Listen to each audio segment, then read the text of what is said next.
see a check, I'ma run it up. Yeah, I do a lot, still ain't done enough. Never lose, should've had better luck. I'ma wake 'em up from a slumber. Money ain't nothing but a thing, and the level ain't nothing but a number. Life ain't nothing but a game. Level up, level up. Never lose, should've had better luck. Tryna see a check, I'ma run it up. Yeah, I do a lot, still ain't done enough. I wanna ball. Waking up meant that he gave me a chance and I'm rolling the dice. I do it all. Living like I'm trying to go for the platinum trophy in life. Who can you call? Really nobody, so you should just follow me on your device. And know if she chilling with me, then it's bound to be chemical X and the sugar and spice. Game in the system, but game is the hobby. I'm probably cocky, but hot as wasabi. I mean, if it's beef, then you know where to find me. My niggas is ready, and so is my body. You should be running and telling your posse and what's in the speakers and what's in your potty. And she trying to kick it, but this ain't karate. Just keep that shit down while I'm watching Tsunami. I ain't saying I'm a super nerd, but I told you when we got involved, my idea of a perfect date is a PlayStation and some alcohol. I was role playing on GTA. I'm a good guy, but I got it all. If the world should end, be the first to leave. But the last of us acting naughty, dog. Level up, level up. Never lose, should've had better luck. Tryna see a check, I'ma run it up. Yeah, I do a lot, still ain't done enough. Level up, level up. Tryna see a check, I'ma run it up. Yeah, I do a lot, still ain't done enough. Never lose, should've had better luck. I'ma wake 'em up from a slumber. Money ain't nothing but a thing, and the level ain't nothing but a number. What is up, Level 1 Gaming? How are you guys doing? It is the return of the greatest ever. Trevor and I, we're back for another episode of Cogs in the Machine on this weird Tuesday. I told Trevor before we started I didn't feel like Tuesday. I was kind of lost halfway through the week. I didn't know what was going on halfway through the week. We're not even halfway through the Tuesday. No. God. But the week has just started, really. It really has just started. You guys know what it is. Cogs in the Machine. It's long form, so grab a drink, grab a snack. And I don't have much to say, but if you don't know who my co-host is, which you should know, introduce yourself, Trevor. Yeah, I'm Trevor Oz. I do community PR stuff for Winterborn. You can check out all of our stuff at winterborngames.com or externusgame.com. That is the game we are working on. You can see the sweet logo and some of the sweet art for it behind me on your screen right now. So go check that out. We're working on a tactical RPG that is currently our plan is to release it late this year. Hopefully. I mean, it's game development, so things can change, but that is our goal for the year. And I also just like to talk about video games, especially going back in the past and looking at some of the video games of yore as we continue our journey through the history of video games. And this week we're actually going to dive into the history of another studio. We did BioWare the last time, which was our very first episode, and this is what, episode 7? Yeah. 7? Okay. This is episode 7. So it's been 6 episodes of other nonsense that we got into that you can go back and watch right here on the Level 1 YouTube channel. Or if you want to do it while you're driving or something, we don't want you watching while you're driving because that's dangerous. Mm-hmm. But you can listen to it in your ear holes on iTunes. So ear holes sound so dirty. Yes, so feed it into your ear holes through your car speakers, and dirty. Make sure you guys tweet the stream out. Subscribe, hit the bell, smack it on its ass, and Raven Software. So Raven Software, big massive company. We're gonna go through the games. We're gonna go give our opinions on some of them because I forgot quite a bit of the classic games they have, mainly because of what they do now. So I kind of forgot, but right, yeah, and I mean we're also going to probably talk about games that we don't know. Because there are definitely some on this list that I have not heard of. I would say particularly some of their early stuff. Oh, hell yeah. So but if people don't know who Raven is, you'll probably know them now for Call of Duty. But they're very... 1990, they were founded. I wasn't even alive yet. Oh, it makes me feel so young. Their studio's almost as old as me. And you're still It's young. what they say. It's what they say. I believe it to be so. But they are based in Wisconsin. They started as a 5-person company, and aside from Call of Duty, you probably know them from Hexen, which is probably one of the most classic DOS games. Same with like Heretic and oh my god, Blood around that era, Marvel Alliance, Mhm. and Call of Duty. They have a whole bunch of other games, but those are the ones I'm reading right now. I was gonna say off the top of my head, but I can't lie like that. Yeah, there's a ton in between. So let's Well, open up this list and make sure you guys again tweet the stream out. I'm dying. Got like snow rot here where the snow is retreating and the ground is like becoming anew. It's got that ugh in your lungs. So the first game on the list that they first released 2 years coincidentally after they opened for the Amiga was Black Crypt. I've never heard of this game. yeah, I don't know anything about Black Crypt. To be completely honest, it very much looks like it's in their wheelhouse, though. From the looks of it, uh, they I know early in their career, Raven Software did a lot of games with id Software, Yes, working on stuff that was actually. I know Black Crypt didn't use the engine.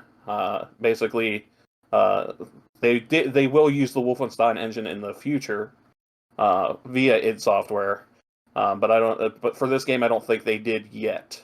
no, this Um, is at least by the looks of the list, they hadn't yet. yeah Um, but published yeah, by this game was. EA though. That's kind of cool. I was gonna say, yeah, early EA.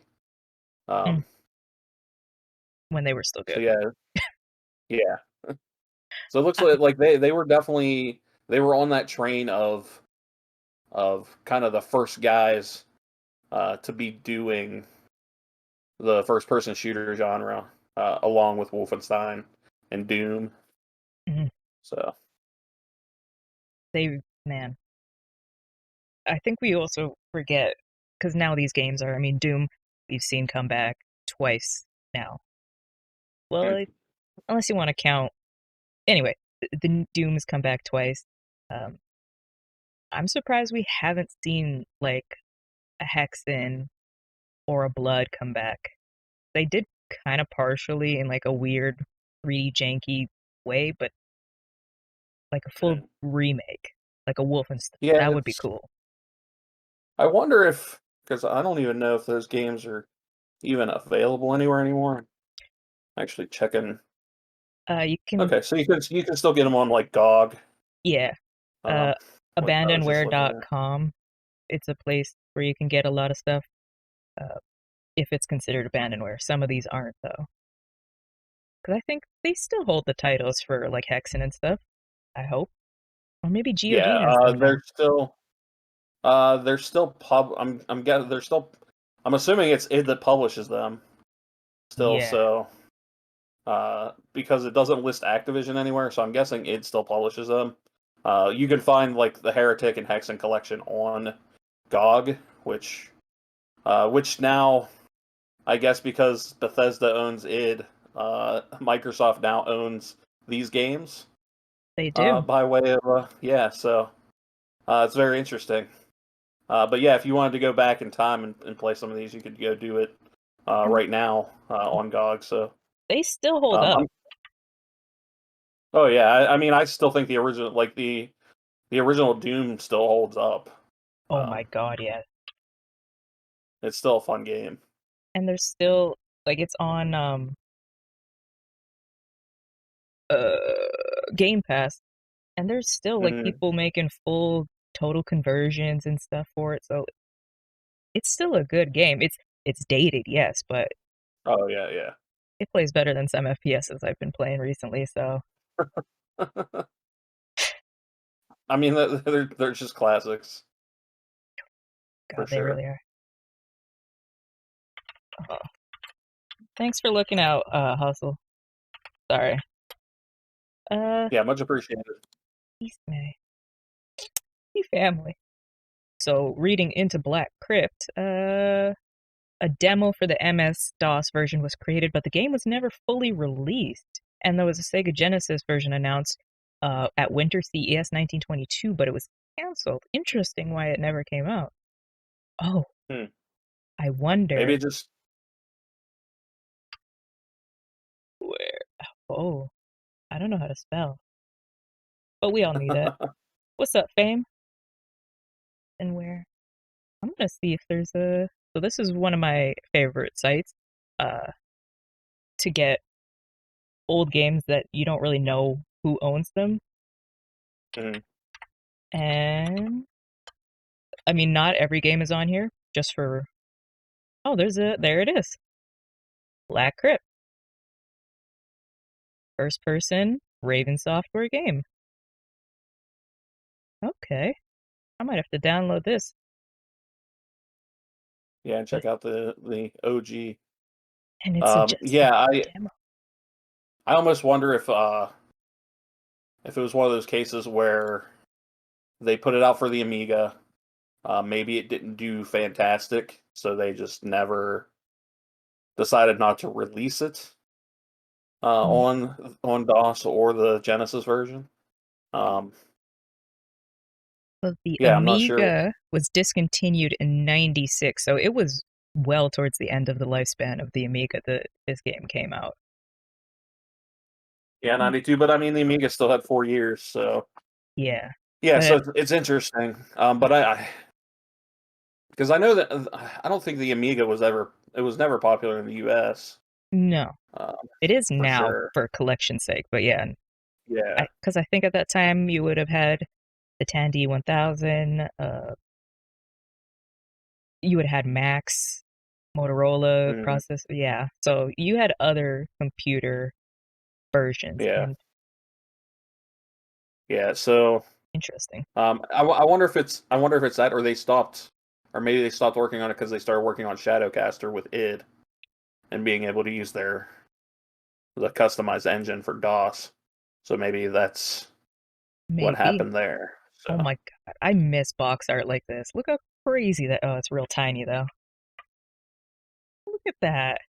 Is that not like 80s to the max, early 90s? oh yeah. Yeah, it is. That's Jesus. that is for sure. Like holy crap. But yeah, I almost wonder if that's why. And the interesting thing here is that Shadowcaster, with the game engine developed by John Carmack of id, as an expanded version of the Wolfenstein 3D engine. But the game was actually published by Origin, Yes. which EA would then go later and buy Origin. Yes. So, I mean, so it's weird. So their first game was published by EA, and their second game was published by a company that EA would later buy. So, Isn't that weird how that works out sometimes? yeah, it's just weird, like the history of things and how they turn out in the end, Man, So, and the crazy thing about this is when you're looking, because most of these you can find on like the still buy. I don't know about this because I had never heard of this game till now. You know it's old when they're like, here, you can get the floppy version or the CD version. right? Yeah, and And if y'all don't know what a I floppy is, wonder, you're too young to be watching this. right? Yeah, floppy disks were the way to go back in the day. You know that little save Uh, icon? That's what a floppy is. yeah, that's a floppy disk, and I mean and then you got to be like, are you talking like the big floppies? Or are you talking about the small floppies? Right? Um, I know Fame is uh, probably dying laughing at us talking about floppy things, but you're old enough to yeah. have seen a floppy, especially the big, man, those big ones, if you can find them, they're worth so much money because they're degrading so fast now. Oh yeah, yeah. Yeah, that's the problem with a lot of media like that, is that it just doesn't. It wasn't built to last. Right. Like I know tapes are gonna have that same problem. Mm-hmm. Even regular CD-ROMs are gonna have that problem Oh, yeah. soonish. Like, Um, I'm very much a physical person, I will get all my stuff physically if I can, but some of this, that's why I love this abandonware, because it's just Mhm. and modern vintage gamer, he does a lot of like finding old stuff and dumping it so people can play it, and I'm just like, yeah, this stuff is not gonna be around forever, and we need to preserve it. Looking at you, PlayStation. Sorry, I'm still mad about that. Well, I mean, I just I don't I can understand from their standpoint why they would shut down their stores, because I don't foresee them getting a ton of sales from those stores, but I also don't foresee it costing them that much to have the stores open. No, So I just don't know if it's like, you know, yeah, I think it really worth was. it from a cost perspective. What's up, Baron? How you doing? The communications director of Level One. Um, I think it But was probably trying to bring everything into one ecosystem because you know yeah, they love the I could PS4 definitely ecosystem. see that, and I think too. I know when they were talking about changing your name on PSN and how that was a big deal, because when they had originally designed the PlayStation Network, they did so poorly, Hmm. and they made some bad choices, They and really that's why it did. took so long to enable you to be able to change your name. And even now, like if you change your name, it could cause a myriad of problems. Which you Um, think shouldn't be an issue. yeah, it has to do with them uh, having the Sony account that was separate but together with it's just, Yeah, yeah, it's just super complicated programming essentially that made it a pain in the ass for them. So they just made poor decisions on the front end, hmm, which hurt them years later. And I almost wonder if this is kind of, if the closing of these stores is kind of them like washing away those poor decisions. Because I almost wonder if keeping those stores open hurt them from doing different functionality that they could be adding to the PlayStation Network and PlayStation Store now. So that's a good point. I almost wonder if that's the reason why they're doing it.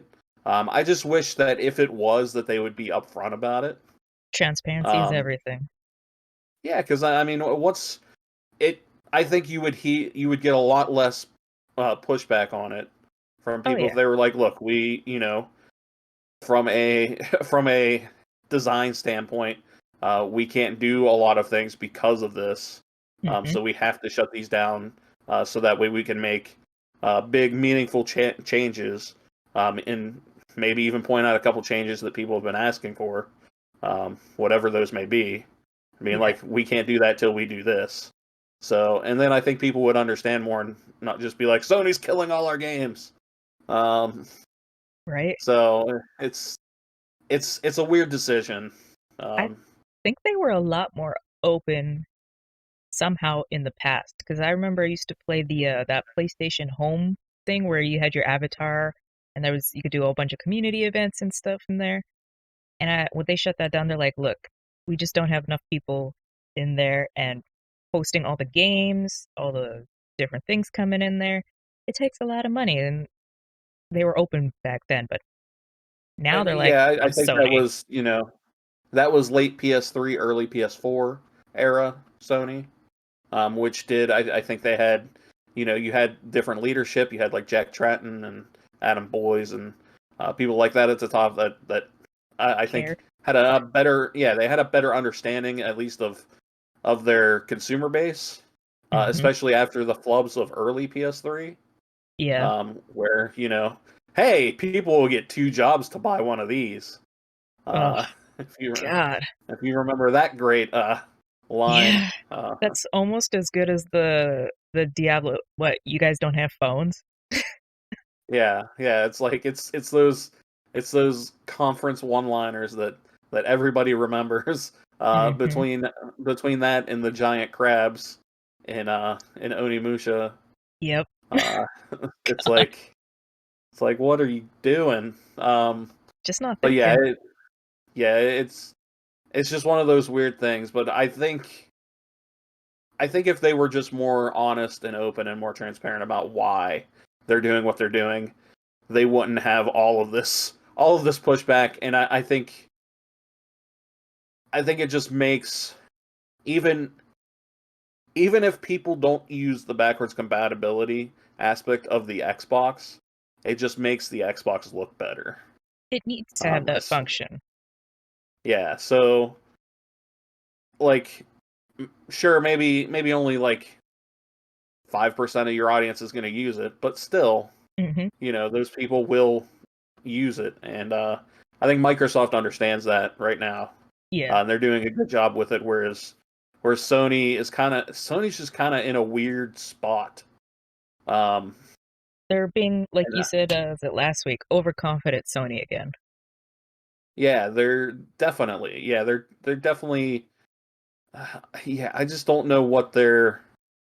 I don't know what they're thinking from a consumer standpoint.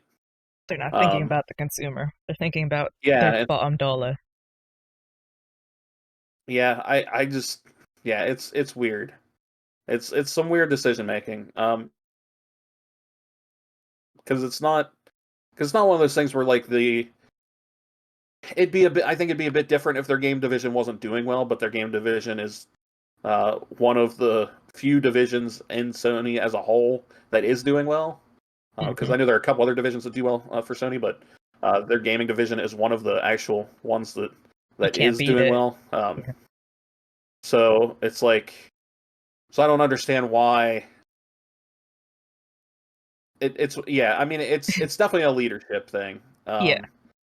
It's a leadership thing in who's making the decisions, and um, I would just like to know, like honestly, like I would love to ask, like Jim Ryan, like why are you making the decisions you're making like this? Hmm. Um, There's so many decisions that I would love to like. The biggest one for me is the with the EA Play now on Game Pass. mm, Why was Anthem truly canceled? Because that would have boosted. There was at least a dozen people that are like, man, if it had they were keep working on it, and it came to when it came to Game Pass, I would have started playing it. Like, yeah, and it's same with yeah, I Titanfall. can see that. People are getting into Titanfall, but there's no servers for the first one, so you can't play it. Mm, Like, come on, what are these decisions? yeah, I mean, I think with EA, EA's a little bit different. Um, EA, we're gonna dive into EA one day. yeah, yeah, we are. They're just, Yeah, I think I think for a long time EA was all about being the boss as far as what they wanted their developers to do, and I mhm, think now they're learning. They're finally learning. I think to trust to their developers and let mhm. their developers do what they're doing, and hopefully, at least I hope they are. It feels like they're going in that direction, I mean, it only took especially them, by was it 3 years in a row being voted the worst company in America? So they're slowly yeah. learning. So I think they're starting to, especially with the success of Jedi Fallen Order, which that being on the Unreal Engine, I think that finally showed them like, hey, maybe letting our studios and uh, also Apex and those games, maybe letting our studios pick their engine and Hmm. how they want to actually create their game might be in our best interest. Man, And I think now that they've realized that, they'll trust their studios a little bit more, and hopefully those studios will feel like they can make the game that they want to make, which in turn will produce better games because it's the game they want to make. So yeah, you speaking logic. so it feels like that shift is happening at EA. So we'll Slowly see but whenever surely. yeah, we'll see whenever these games come out and see whether that was true or not. Yep. And I just think Anthem got caught in a bad spot. A really like weird spot. It it was just kind of one of those things where it was it was released. It was kind of the last of those releases, Yeah. um, where they were forced to release a game that maybe they weren't, or that they had to rush um, because of higher decision making from higher ups. So and then it was just it's a thing where it's like, do we keep pumping a bunch of money into this when we don't know if people will come back to it or more people come to it, Hmm. or do we put more development and more resources behind Dragon Age and Mass Effect, which are both proven franchises, that at least even if they're not the best in the series, people will still buy them. And Hmm. so I think that's where the decision with Anthem came from there, That which was, sucks for Anthem and for the people that like Anthem. but it Um, is what it is. yeah, and maybe, just maybe down the line, because if the next Mass Effect and the next Dragon Age do well, with them being able to do their own thing, maybe that'll give them the rope they need to be able to do a sequel to Anthem that is actually good. That I is, Yeah, I shouldn't say actually good, because I think Anthem, from a gameplay standpoint, was good. so It's rushed. just it was just very rushed. It was so rushed. Um, You know what I'd it like just to had a see ton of potential that wasn't realized. is, gosh, you god dang right. Because I mean, I have the comics, I have the art books, and just if you look at the art book, Mm, this game had so much in it, and it was yeah. so different. But yeah, I would like to see. Before we carry on with Shadowcaster, I would like to see. And I know it's probably gonna be a hot take that Dragon Age and the next Mass Effect are on the Unreal Engine instead of the Frostbite. Because I have nothing but problems with Frostbite. Yeah, and I think that's because, Frostbite was designed to be a first-person shooter engine. Uh, Hmm.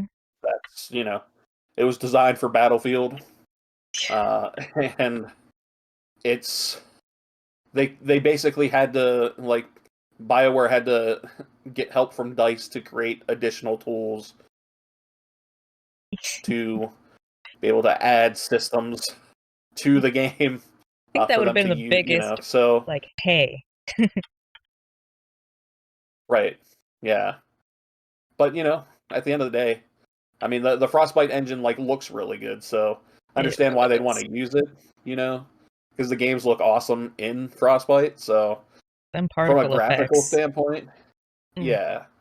So I understand wanting to do that, and I understand how much, from a cost perspective, that it saves them by having their own engine instead of yeah, licensing out to somebody else, yeah, where you have to give a piece of that pie to Epic for Unreal or to Unity. yeah, So I can from a business standpoint, like, it totally makes sense.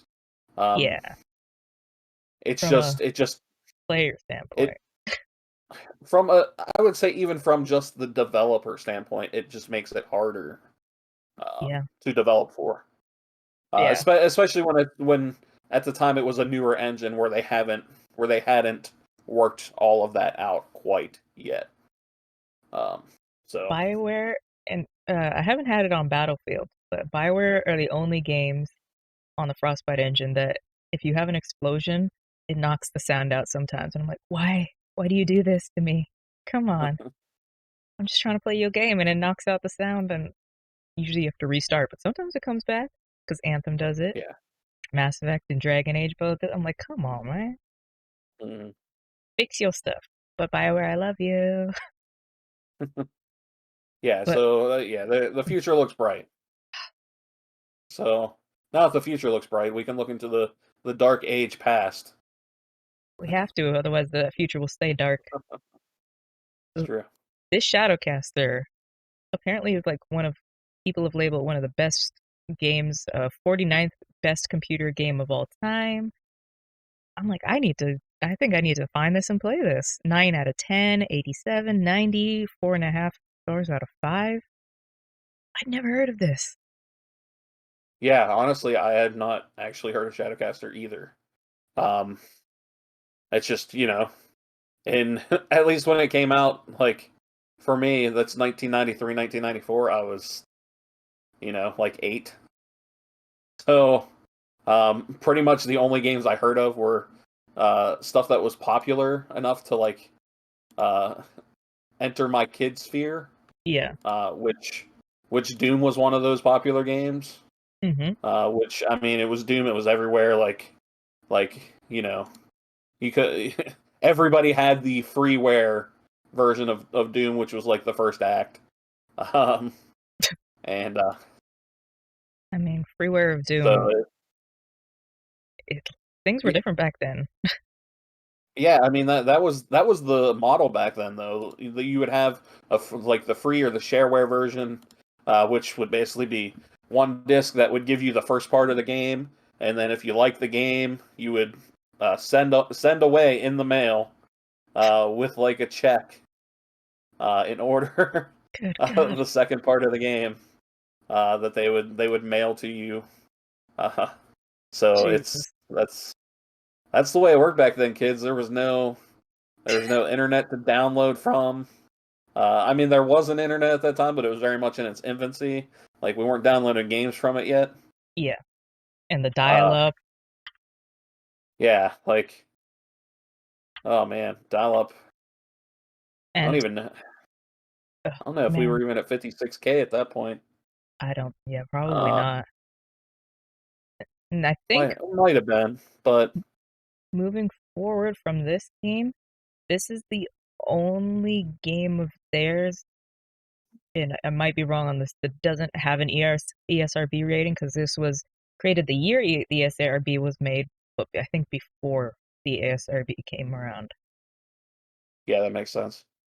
Because 93 Mortal Kombat burned the world down, and people say, oh, Satan is coming for y'all because you play Mortal And Kombat. it was, and I it mean, came, and it's it did. here. And we ripped its spine out. It's true. So Shadowcaster was their first full release because Black Crypt didn't come out officially. Well, And no, it did come out for the Amiga, that's true. That's true. remember. So Yeah. it just didn't come out for any DOS. other Yeah. for DOS or for Genesis like they were planning. So So their next game, 1994, MS-DOS, first-person shooter, published by their first game, also not published by EA, Strategic Simulations, is Cyclones. Oh my god, this looks like that 90s just starting to get into 3D stuff. Oof. yeah, it's interesting because I'm looking at strategic simulation, and I honestly I'd not heard of them. Apparently, they did like computer adaptations of like war games, and game adaptations of Dungeons and Dragons. Oh, Oddly wow. enough, so like I mean we're talking like old school home computer stuff like late 70s, early 80s, like TRS-80 and stuff like that. So Jeez. like they're like an old school like Yeah. strategy computer game company. So uh, it's A, con- interesting. a control system from what is the name again? Cyclones. No, Cyclones. Cyclones. You're dumb. Stop doing that. The control system, very similar but somewhat less clumsy, was later used in the System Shock game.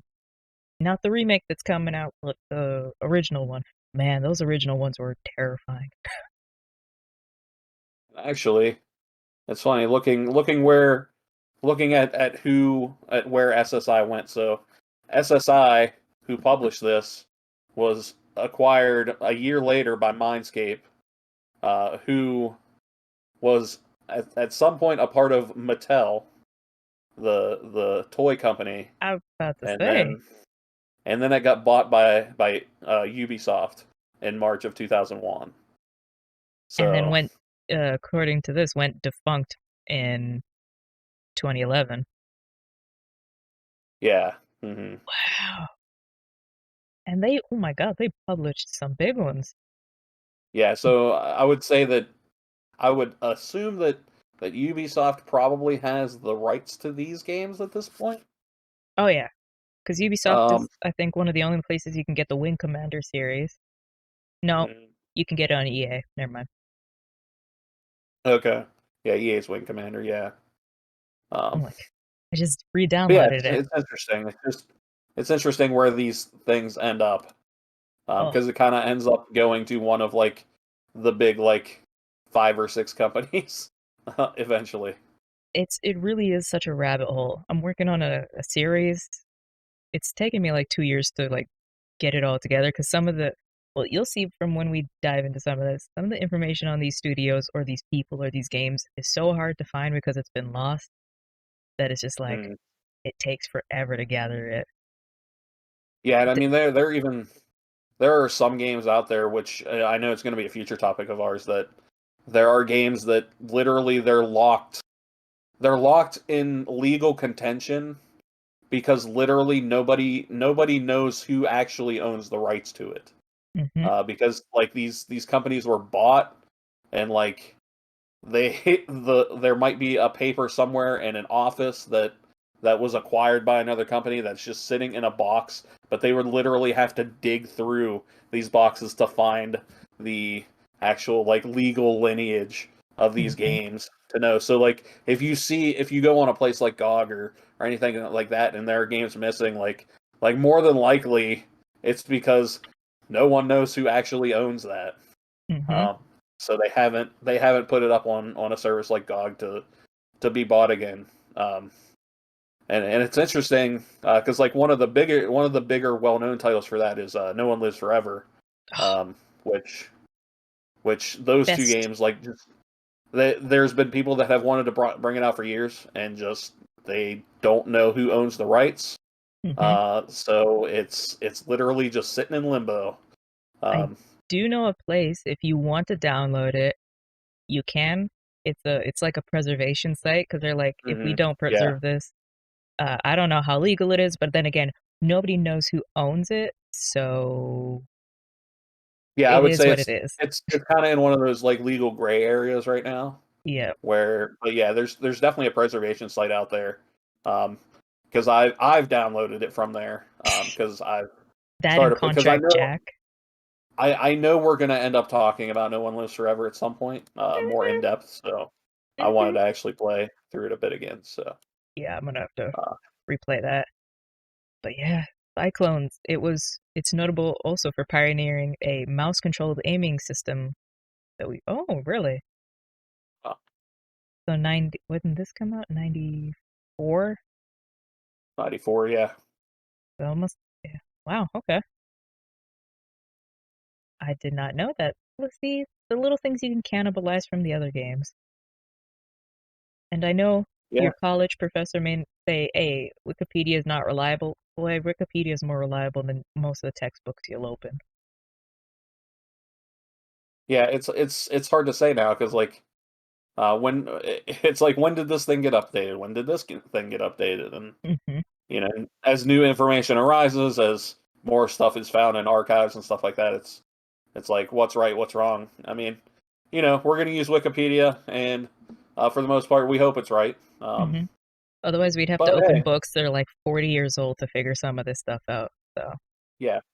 But hey, if you know something's wrong that we say, please feel free to let us. comment and let us know because we'll definitely Mm. take that into account for sure. So next, I'm gonna play some gameplay.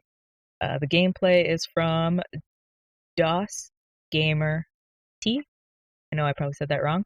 It's probably one of the most famous retro games. Came out in Hmm. 94 for DOS and then 99 on PC, I think. And it's Heretic. Yeah. So actually, it was DOS in '94, but it was actually on Mac in '99. Oh, I forgot. Yeah, I forgot Mac Yeah, played games at one forgot point. Mac was a thing. Honestly, yeah. I mean, I do play games. I have a MacBook that I got for school. I do play games on it, but it's through Parsec that streams through this PC and puts Yeah, the game on that screen. Mac's just one of those weird. It's never. It just never. It was Macs are great for certain things. They're great for like video editing and for artists and stuff like that. But the games have never caught on Macs for some reason or another. Um, because there was definitely a time where Macs were more popular too. At one point, obviously PCs are going to be the majority of your owners now, but Yeah. there were definitely times where Mac was popular, and I guess maybe games were popular at a time like during the Apple II era, Oh like yeah. early Apple. So Because I mean, that's those were not entirely true, but a lot of text adventures back then too, so it was way easier. mhm. Actually, I know Yeah. somebody, So Mitten Squad. He's a I wouldn't call him a speedrunner, but he's a guy that does like challenges a lot of on Fallout and New Vegas and stuff. And he plays on Mac, and I'm like, how do you play Fallout 3 on Mac? That just seems disgusting to me. But he does it. I don't know why, but he yeah. does. And an interesting thing too about Heretic, um, it it's weird because that's so it was done in conjunction with id, so you can definitely see Doom all over this. It's basically medieval Doom, like it's Oh, Doom except instead of a marine you're a wizard essentially. yep. Um, but it was made in conjunction with id, but id only published the shareware version, which was, as we said, the first episode was released for free, and the other two you had to mail in to purchase. Um, Mhm. whereas GT Interactive released um, released it by itself in '96, a few years later, with the episodes with two additional episodes, I should say. So I guess maybe like a what we would call now like a gold edition or something, um, Yeah. with more stuff. So it's weird, but I was looking at GT Interactive because I was like, what did they become? And GT Interactive uh, was before Atari was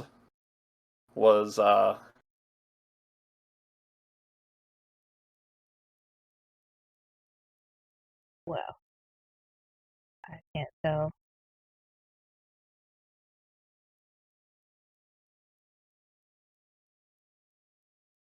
I didn't change the settings from last week to this week, so I don't know what's going on.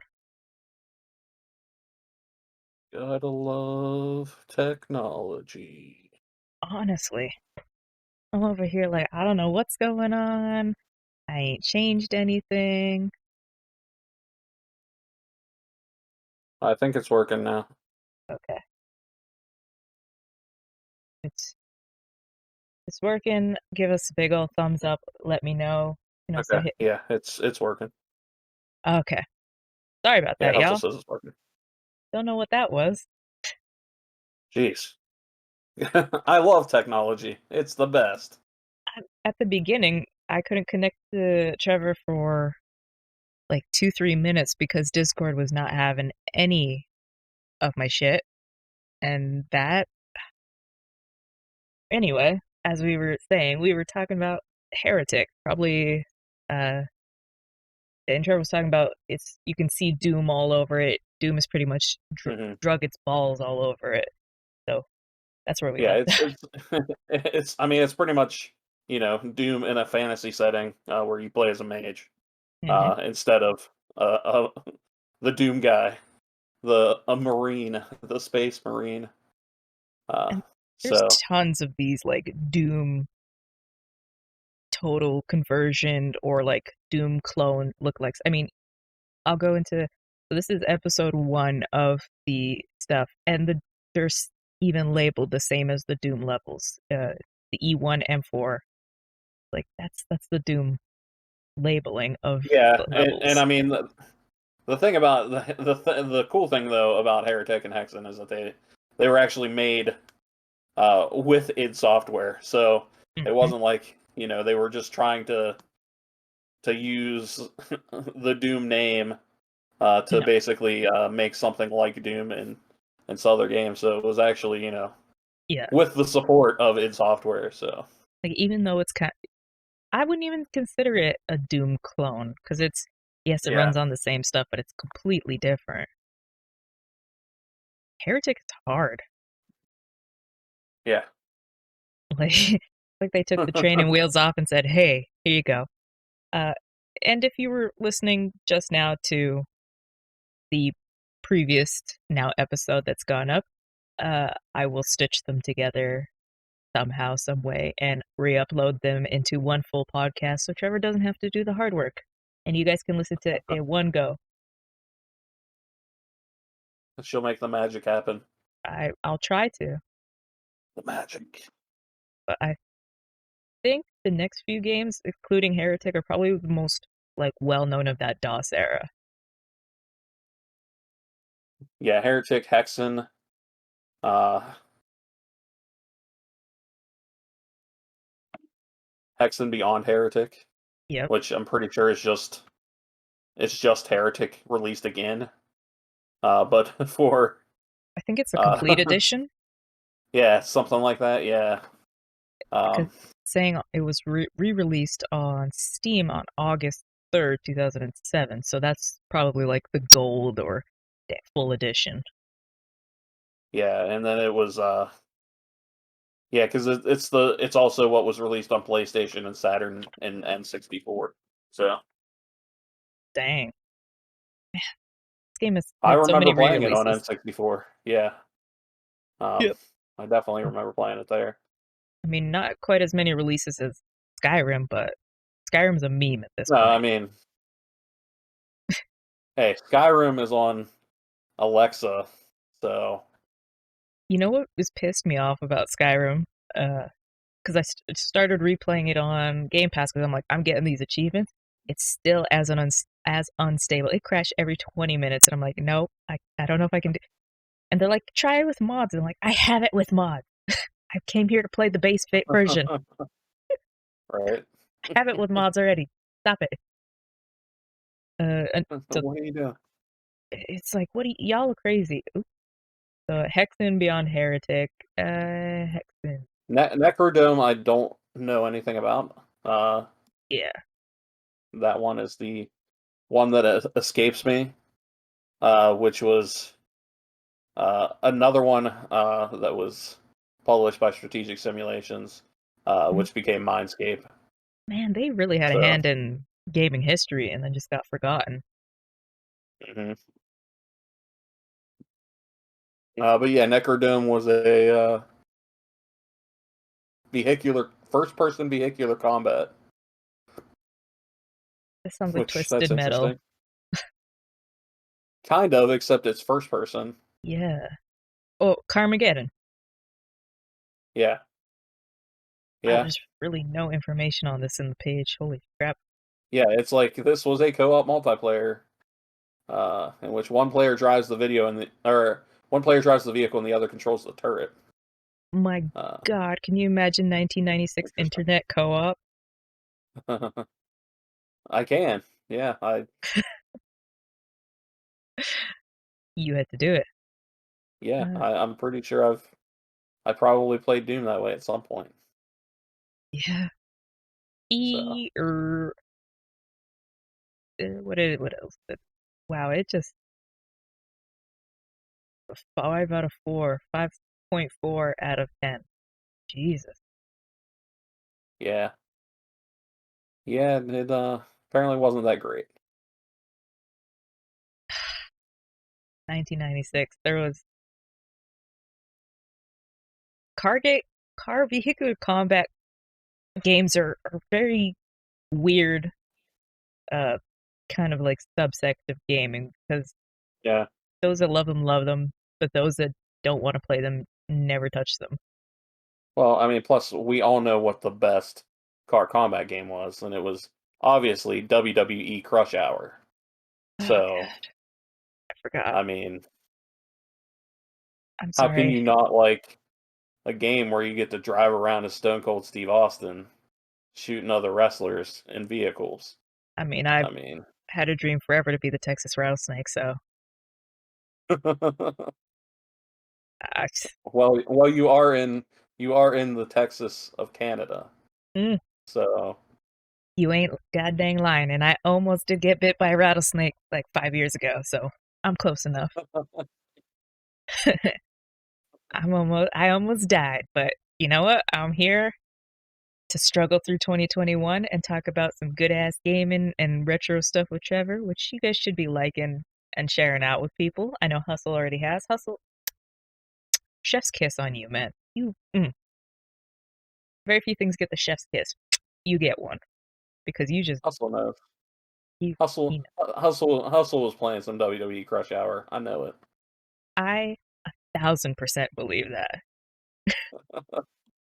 So Man, after, the sad part is I did play a bunch of that game when it came out, but I mean, there wasn't like today. There we could go today's releases of indie games, AAA, AA, and there's probably 100 games that have released today. Back then, there wasn't that many yeah, releases, so that is true. Yeah, yeah, it's different. After for sure. Necrodome was Hexen 2. This one I've never played. I don't know why I've never played this one, I but don't think I have either. yeah. It came because it came out in 1997, Hmm. and they didn't release it. They didn't actually come to any consoles, and at that point, I was pretty much a console gamer for Yeah. the most part. There's a few exceptions, like I would play like Age of Empires maybe and Oh, stuff like that on a that's always PC. worth having on PC. But other than that, I didn't play a ton of PC games in this period of time. Yeah. I was mostly playing N64 and PlayStation. So And you were busy. There were some banging games in '97, so yeah, yeah, I can 97 understand. and then going into 98, like that was a couple good years for kids with home consoles. So Yep. that's for Uh, sure. Yeah, plus I was a kid, we didn't have like the best PC. And at that time my parents were of the mindset as many parents in the 90s were that like video games are ruining the computer. hmm They make it run slower or break the computer because a lot of parents back then thought this stupid idea that video games were different than any other piece of software in Yeah. the sense that they broke computers and stuff. So Well, I this would don't think I played a ton of PC games because of that. in '90. So what have we gone through? Hexen 2. So this is one. Let's say one, two, Hey, three, four. This is the fifth game after the ESRB was founded. So I could understand people's fears of video games at that point because this would have been just winding down. Actually, probably not just winding down because this would have been the launch into 3D because this was using the modified Quake engine. So mm, this would have been even more like video games are bad. yeah, I don't want to stop you yeah, from yeah, playing, but video games are bad. yeah. See, I will say that much that my parents never really cared about the content of. So I was I so here's the thing, like I was the weird kid who was No. like Okay. who well no, but I was that weird kid that was like I'm not old enough to play these, so I shouldn't. Uh, Or actually I wouldn't say that for video games. I would say that for movies. Like uh, if it was like rated R, I would be like I don't think I should watch this. Um which probably when I was younger was code for like this might scare me. see, Um you had the common sense. I never did. so maybe I shouldn't watch this, but there were a few exceptions to that. Like I was a real big fan of the Beverly Hills Cops series when I was growing up, and those are So very good. rated R, but So, awesome. and you know what? I should have developed that sense because that would have saved me from watching Deep Blue Sea when I was like 8 years old and scarring me for life. Man, I was very much like a weird like goody two shoes kid. yeah. So See, that was sometimes it is what it is. Because I had that mindset because that would have, I mean, it would have saved me so much growing up. mm, Like, I played Vice City when I was in grade 6. My friend got it for me for my birthday, so you're 11, 12 at that point. I'm like, should I be playing this? No. Am I gonna stop? No. Right, yeah. It would have Oh saved man, my brain.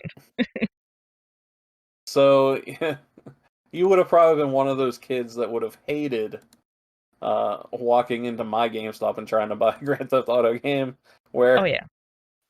where your parent would be there and I would literally read the list off the back of everything bad in the game as a deterrent for these for these parents to buy GTA for their kids.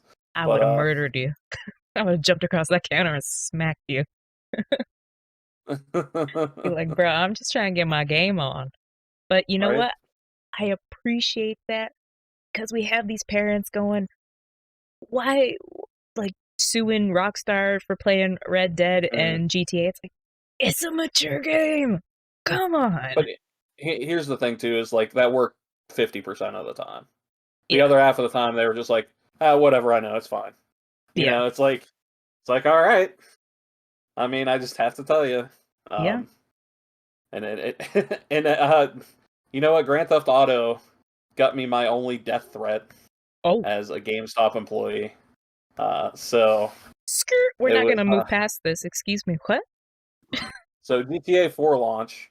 This was a mandate by our regional manager that no matter what, every person who buys Grand Theft Auto will be carded. If they catch you not carding someone, you and your manager will be fired. So, Whoa. uh, I had this older gentleman come in. Of course, doesn't have his ID. How did Yep. you get to the store, sir? You drove. Well, why don't you have your ID on you? I've You never dumbass. understood that stuff. Just have it in there. So, so he got upset. Of course. Basically gave me this big spiel about how he just got out of prison and he's gonna come back with a gun and shoot me. And I basically just like looked at him, gave him the passive aggressive smile, and been like, "Sorry, man, I can't do anything." Uh, he left, and then came back a couple hours later and apologized. And Oh my god. yeah. Um, but that Oh was my that was Grand god. Theft Auto 4 launch for me. W- wow. Okay. See, that's the stuff that is so fascinating, but at the same time so terrifying. Like I I get scared for other people. I don't really get scared for myself because it's like Yeah. if it's my day kind of thing. I'm very much of that old school like mentality is if it's my time to go, it's my time to go. But like hearing that, it's like if he was crazy enough, which people today would do that, would freaking carry out that threat. It's like, oh my god. Yeah, I mean, it was a little bit different. Like, I felt a little bit different about it in 2007 when it happened. Hmm. So than I think I would maybe today. Oh, today I'd be like, 'Cause I'd call the police. I'd get like, yeah, like it was definitely a different. Like, it doesn't seem like it was that long ago, but it was definitely it was still a different time. Like hmm it's so like because now it's just like okay, well, hmm uh. I I had, would definitely I would feel more nervous about it. That's for at the time I was just like whatever, dude. Like but again I was 2007. I was 21, and I was very much like I thought it was fun to deny people stuff like that because I was a jerk 21-year-old didn't give a shit. yeah, So you're just like whatever, dude. Like yeah. And just people today will follow through on that. yeah. Man, that's So terrifying. yeah, it was crazy. It was Like crazy. I've So had people just come to YouTube, and there was one guy when we were doing a show, and I never told the level one guys this, but hey, what's up now? Uh, we did a show, and we were talking about I think Call of Duty. Um, it was when the Modern Warfare remake came out, and people were upset the Russians were portrayed so poorly. And I'm like, you guys have been portrayed poorly through media for years, so why does it matter now that they're remaking an old game? And this guy, like, for about 3 weeks, was in my videos, in my Twitter, and I'm just like, he's like, Russian people. I was like, bruh, it's an old game. Why are you getting mad? But I never told the level 1 team about that. Well, now they know. I blocked him off everything and basically like, if you can't take a hint that A, I'm not going to talk to you because I'm just going to ignore you, and B, that I will file a formal complaint, I think then you need to just go away or just leave me alone. And haven't seen him since. Yeah, I mean, it's one of those things where it's like yeah, like I can understand why someone would feel that way. Like Mm-hmm. if I was a Russian person, I would totally understand how they would feel being misrepresented that Oh, way. hell yeah. But at the same time, like random person on YouTube, what are they going to be able to do about it? Like it's not going to, Exactly.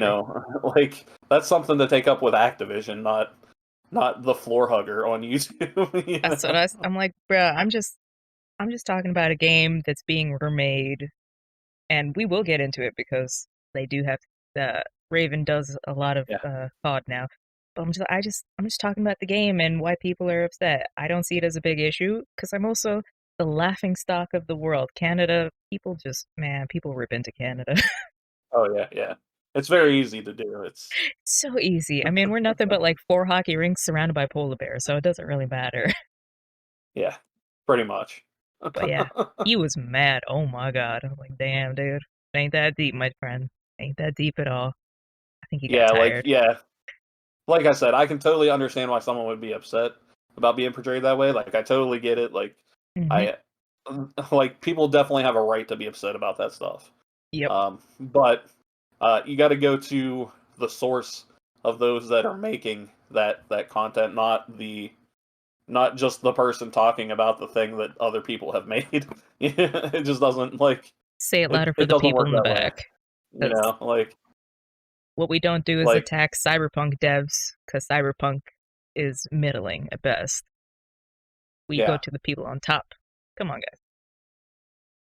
or or we yell at the journalist who gave it a not so great score and then realize a little bit later that hey, she was right. She was so So right. yeah, she was. Like, Anyway, oh yeah.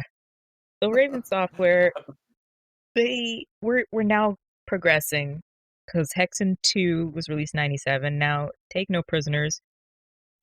yeah, I Take had No Prisoners, which I was looking, was published by Red Orb Entertainment, which was actually a division created by Broderbund Software, who did all of like the learning games, like Carmen San Diego, stuff Where like that. That was in the that was world? Broderbund. Carmen Yeah. San Diego. But yeah, this was their way to like publish other like I guess games that weren't edutainment games. Oh, Uh, so bruh. People sleep on yeah, edutainment games. Don't. They're I fire. played so many of them. Like I played a ton of the Carmen San Diego games when I was a kid. I played like Math Blaster. Mm-hmm. Um, Let me tell I you, think Trevor has seen me simp over Lady Dimitrescu since Resident Evil Village was announced. But Carmen San Diego? Oh my oh yeah, god. And Jennifer Hale, who's probably one of the most prolific voice actresses of our time, is in that. She plays Ivy, but Carmen San Diego. Oh, heck yeah. the But yeah, crush. but oddly enough, that brand also published Mist and Riven.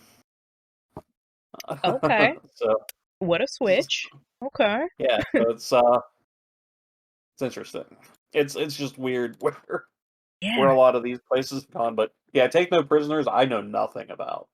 That we're gonna have to Um, do a deep dive. Like we're just gonna have to pick one of you guys can suggest us I'm gonna say maybe a publisher, because publishers seem to like deviate more than developers do. And we'll just mhm. click on the rabbit hole and see where it goes. Uh So No Take No Prisoners is set in San Antonio, Texas, in a post-apocalyptic. Oh God, I can't play any more post-apocalyptic games, man. This was kind of an era for a lot of that, because you had like Forsaken. Um, you could call the Doom games kind of in that same ilk. Like Quake and stuff are kind of all in that same you know Yeah, hellscape, futuristic stuff. Like it was definitely there was definitely a time period where there was a ton of it. yeah. Um, I'm gonna see. I'm gonna pull up some gameplay to see what this is like. Oh no. Oh the no. top down, That's what it looks like. yeah, top down shooter. So Top-down probably shooter. reminiscent if I'm It's also guessing to 3D. oh that's Oh my God, this is not a little nauseating to watch. huh Top-down 3D. What is this? Now I can see why I've never heard of this. yeah. Because you can definitely see by the shadows on the arms and stuff, it is a full 3D game, but also set Okay. in a Yeah. weird top down that's like a third person over the shoulder. Yeah, it's almost like Contra in 3D. Like, Yeah, all right, well, maybe not. I'm trying to think of I don't think there's it definitely any game like it this. reminds me of something. I just can't think of what it reminds me of. It'll be like 3 hours from now It when you're ready reminds to me of sleep. it's like if Neverwinter Nights were a shooter, is what it looks Oh, like. yeah. Oh, and since it doesn't have the up and down, it has the like level. Doesn't matter what level you're on as long as you're shooting their direction kind of thing of Doom. Oh, that's Yeah. interesting. I don't know if I like it. It, you know what? It's almost kind of like a modern day like what would like a precursor to like a Diablo or Yeah, like in a sense like it's like if Diablo was a shooter uh actually, you're in not a wrong. sense. Zoom the camera Yeah. out a bit. I want to know the Yeah, control it's not scheme. quite the same angle, yeah, but it's Yeah, that's actually a pretty dang good way of looking at. Shh, things are beeping over here. That's a dang good way. Let me skip ahead. Because now I'm like, what yeah, is because this? I was thinking thinking descriptive wise what it might be like. I would think like Grand Theft Auto, like one Grand Theft Auto 1 or uh Yeah, 2 or London. But no, it's not like that. It's because those were 2D. yeah. It's yeah, it's interesting. It's weird. This seems like this would be like in a mini game of like Doom or Wolfenstein or something. Yeah. Oh my god. Ugh, that's Yeah, bleh. interesting. My stomach doesn't like that. Top-down shooter. Yeah, okay. What ratings? Get reception. Got a Deep 7 storyline. Wow. from GameSpot. So Okay, I might have to. Oh, complexity, unappealing graphics, and huh, I can't say Shinsky that. sound. It's like that. Huh. Overhead angles for action games simply don't work. I agree. But it is a fresh Yeah, breath of air because it's new. and it also says it's their first game to not use the first person's perspective. Um Wow. that's the yeah, interesting. Oh, and you can Uh get it on the Internet Archive, which is a completely free and legal place to get, or at least, uh, I don't know. You could probably find it on the Internet Archive, which is a completely free and legal place to get games. There's tons of games on there. Internet Archive is the historical preservation service for, if you can think of it, it's probably on there, not just games. yeah, there's a ton of stuff on the Internet Archive. It's actually really a cool service for sure. They dumped the 360 GoldenEye on there recently, and that's, oh my god. Heck yeah. So their next game Anyway, after that weird mess was Mage Slayer. I want to see what this looks like. Now I'm yeah, I don't curious. know anything about Mage Slayer either. Mage Slayer, 1997? Really? Oh yeah, Yeah, same year. Yeah, that's and videos provided by the same person. it says top-down view with 2D sprites. So I wonder Oh if god. it's the same thing except fantasy. Oh, what the hell is this? Maybe. Oh, they really meant top down. Oh, that's like right overhead. Oh, same thing. Yeah, 3D. It's 2D, but also Yeah, 3D at the same time. But the camera angle, I can kind of vibe with more because it's in the center instead of off to the side. This would be what Champions of Norath would be okay, if it was top down. Well, it kind of okay, is, yeah, but it's yeah. It's ISO. kind of like yeah, it's got that isometric. Yeah, okay. It's like a Interesting. gauntlet almost. You're right, actually. Uh, After Mage Slayer, Heretic 2. We know what Heretic is. Hmm. Soldier of Fortune, probably.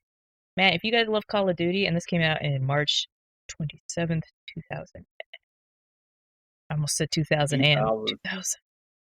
I 2000 and thousand. the well, the Platinum Edition came out in 2001. Yes, yeah. The Platinum Edition, I want to say is probably the edition that was on. I'm pretty sure that's the edition that was on PlayStation 2. I Um, think so. Possibly Dreamcast. I'm pretty sure I played it on PlayStation 2. And Soldier. So the big reason I remember Soldier of Fortune is because you could like blow off body parts. Uh, it I mean, was that was very big at the gory. time. Yeah. Because I mean, this was like the early 2000s. That's the big thing I remember about Soldier of Fortune. Don't remember any of the story or anything. But I remember you could. It was very gory and it was fun to play. I mean, So, does the story really matter in games like that? I mean, at that time, no. Uh, They all kind of blend together. yeah, yeah, pretty much, yeah. Um, This, oh my god, what does this remind me of? Oh, it's one of the Blood 2. Blood 2 is kind of it's well, actually it's kind of awful, more than kind of awful, but it was one of the forays from taking a like a Hexen and putting it into 3D. Blood just didn't happen to work out, but this doesn't look bad. Like I've oh, he blew his arm off. I've played yeah, worse. Oh, he blew his leg off. yeah, yeah. I mean, yeah, totally worse now, but Hmm. I mean, at the time it was like because it even on the Wikipedia it even talks about the violence controversy. After receiving a complaint from a member of the public about the explicit content of the game, the British Columbia Film Classification Office investigated and decided the violence, gore, and acts of torture were not suitable for persons under the age of 18. That Um, makes me laugh because the ESRB was already established at that point. Why did they need that? Was this based on a well, movie? that's well, it was British Columbia, so it was Canada, but We don't consider so BC is eh. um, in a controversial decision, the game was labeled as an quote adult motion picture and was rated as a pornographic film. Uh, No. yes. In Germany, the game was placed on the index list of the Federal Department for Media Harmful to Young Persons. Get, get out of here. This is, I mean, I can understand the at the time stuff, but Yeah, when yeah. was I mean, that's the first this Postal was come out? it was about that time, I would say. Because I'm like, Uh, Postal is way worse than this. This is like a real life oh yeah, situation. and I think yeah, and You let want to me hear a funny see. story? Fame. Fame had never heard of the Postal series, and he almost requested a key for Postal 4. Oh. for us to review, and I was like, he's like, should I request this Postal 4 key? I was like, no. Like, there's certain Okay, games so that I would love to review, but just for like sakes, like from Lust yeah. Beyond just came out. I was like, I would love to review Mm. that, but no, I can't use any footage from it. And he's like, what's wrong with Postal? So I showed him a video of Postal 2. He's like, I understand So now. the first Postal came out in '97, so Oh, a few same years year. prior. Yeah. Mm. Well, no, I Soldier of was Fortune was 2000. I was thinking of Yeah. a Mage Slayer. I Yeah. don't know why. So, Okay. uh, so yeah, that's. Soldier of I was very Fortune curious. went on. I know there's a second one. I think it's called Soldier of Fortune 2 Double Helix. Yeah. And I don't know Yeah, and what then happened after that. there was a third one, Oh, wow. um, which I don't think Raven did. No. It was Payback. It was on Xbox 360 and PS3. Ah, It was not. I don't remember it being good. no. So, But uh, yeah. yeah, Soldier of Fortune Payback came out November 14th, 2007. Uh, it was made by Cauldron HQ, which was from Bohemia Interactive. Oh, I've heard of Bohemia, Yeah, they do Arma and DayZ, or yeah. they worked on. Yeah, they did Arma because of DayZ, essentially. Mm. So their next game after Soldier of Fortune was Star Trek Voyager Elite Force. So I don't if know. you guys, I don't know anything about that one. yeah, if you guys know, I love movie tie-in games. That's kind of my like kink in life is movie tie-in games, Your and shtick. it's my shtick. The one series that I will never dive into is Star Trek games because Star Wars they have a few bangers. Like I reviewed uh Return. No, oh god, it was on PS2. Come on, it was your favorite game back then. It's named after the third movie. I can't remember the goddamn name, and I can't. Uh, Where he goes blah, to the blah, dark blah, blah, side. blah. Revenge of the Sith. Revenge of the Sith, and I thought that was a really good movie tie-in game. Same with the Thor game. But Star Trek has never had a good tie-in game, like I've ever. heard decent things about Star Trek Online, but But that's like different. That's the whole universe. yeah, and I've heard decent things about the Bridge Crew, the VR one. Oh That yeah, seems cool. but if you don't have VR, Exactly, yeah. Which I don't, which is why I haven't tried it. But yeah. it seems like a cool concept for sure.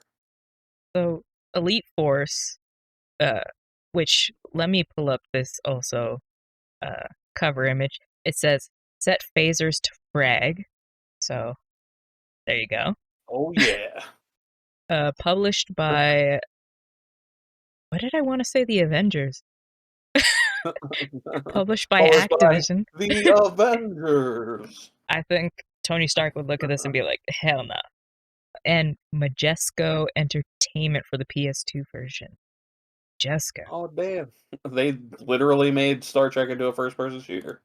Yeah, because it's on this id Tech Wow. engine, which, if Hmm. I'm not mistaken, the Tech 3 engine, no, I think it was a Tech 4 engine, is where Prey 2006 came from, Yes. which is a good. If you like Prey 2017, I don't know if you'll like the original Prey. They're two completely different games, but they're both good. So the weird thing here is that at a certain point, um, in Raven's history, the original founders. Let's see. There we go. That's what. So in 1997, Raven made an exclusive publishing deal with Activision, and the Raffle brothers sold the company to Activision. There you go. So several employees left the company then to form Human Head, and Human Head is the Mm-hmm. developer of Prey 2006. Mm-hmm. Human Head did, man, that's another one. Let me write that down because I will forget. But Human Head had some bangers under their belt too before they turned into Bungie? No, High Moon? No. No. My God. Although High Moon came from something. High Moon was also the makers of Dark Watch, which, Yeah, I know High Moon did Activision games. I don't know if. and High Moon is the original developers of Destiny, the Mhm. first one, which I don't even know if I ever want to fire that up again, to be honest. Huh. But you can definitely see like a Yeah. left turn all of a sudden on their games. That's why I had such a hard time titling this because I'm like, oh, the legendary FPS makers, but they technically are because like Hexen and Mhm. Heretic are FPSs, but not. I mean, yeah, a lot of like they kind of started like they started the FPS stuff with id in a sense. Yeah, Um, so they kind of go like hand in hand, almost like as sister studios in a way. yeah, that's true. So Wait, let me pull up some screenshots. So this is early gaming, y'all. It's a little janky. It's a little 3D, and it's right at that. What was this? 97? No, no, this 2000. is 2000. Yeah, 2000. Yeah. This So is at that cusp of the this is 3D like turning. peak. Yeah, this is like peak Polygon.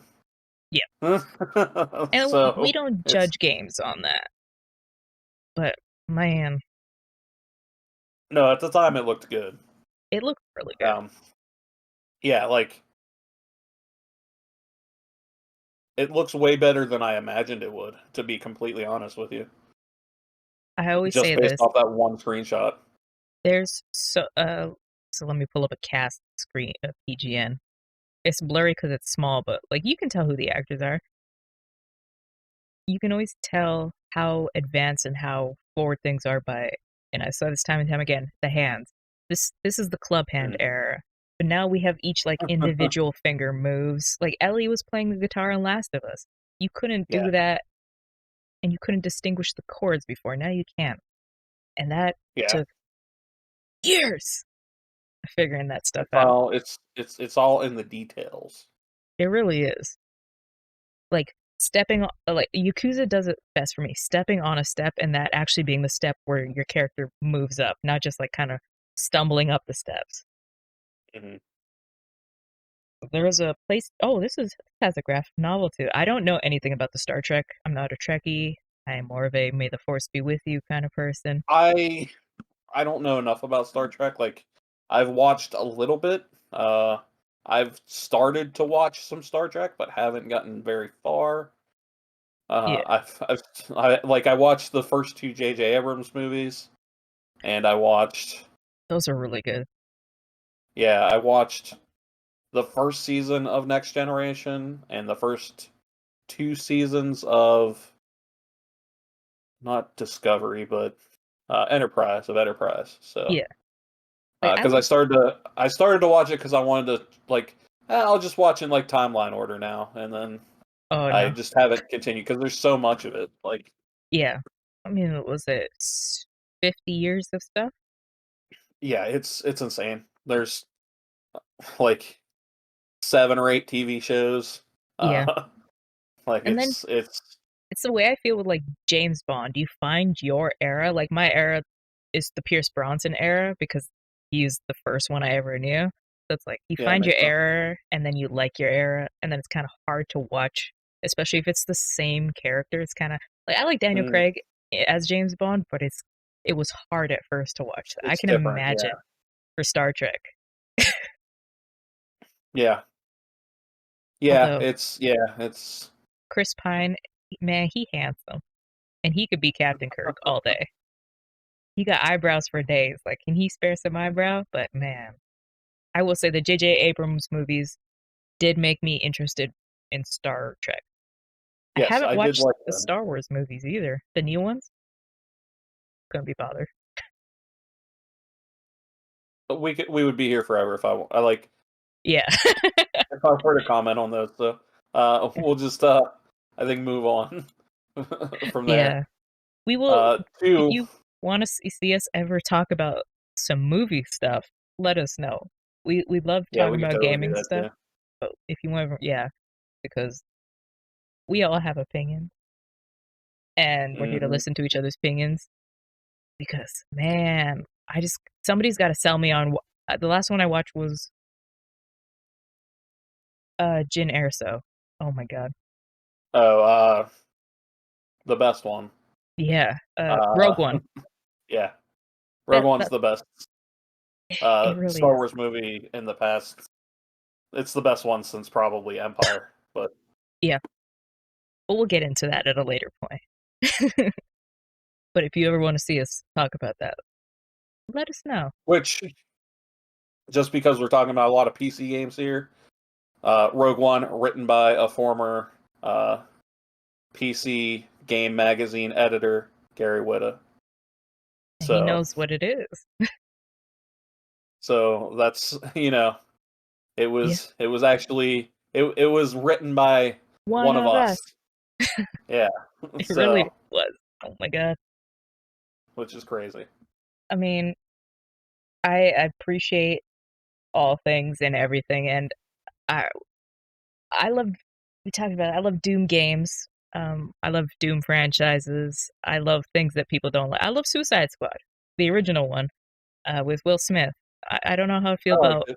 Idris Elba yet, but I really liked the trailer that they put out it was real good. um so far. So, and I like Hmm. James Gunn.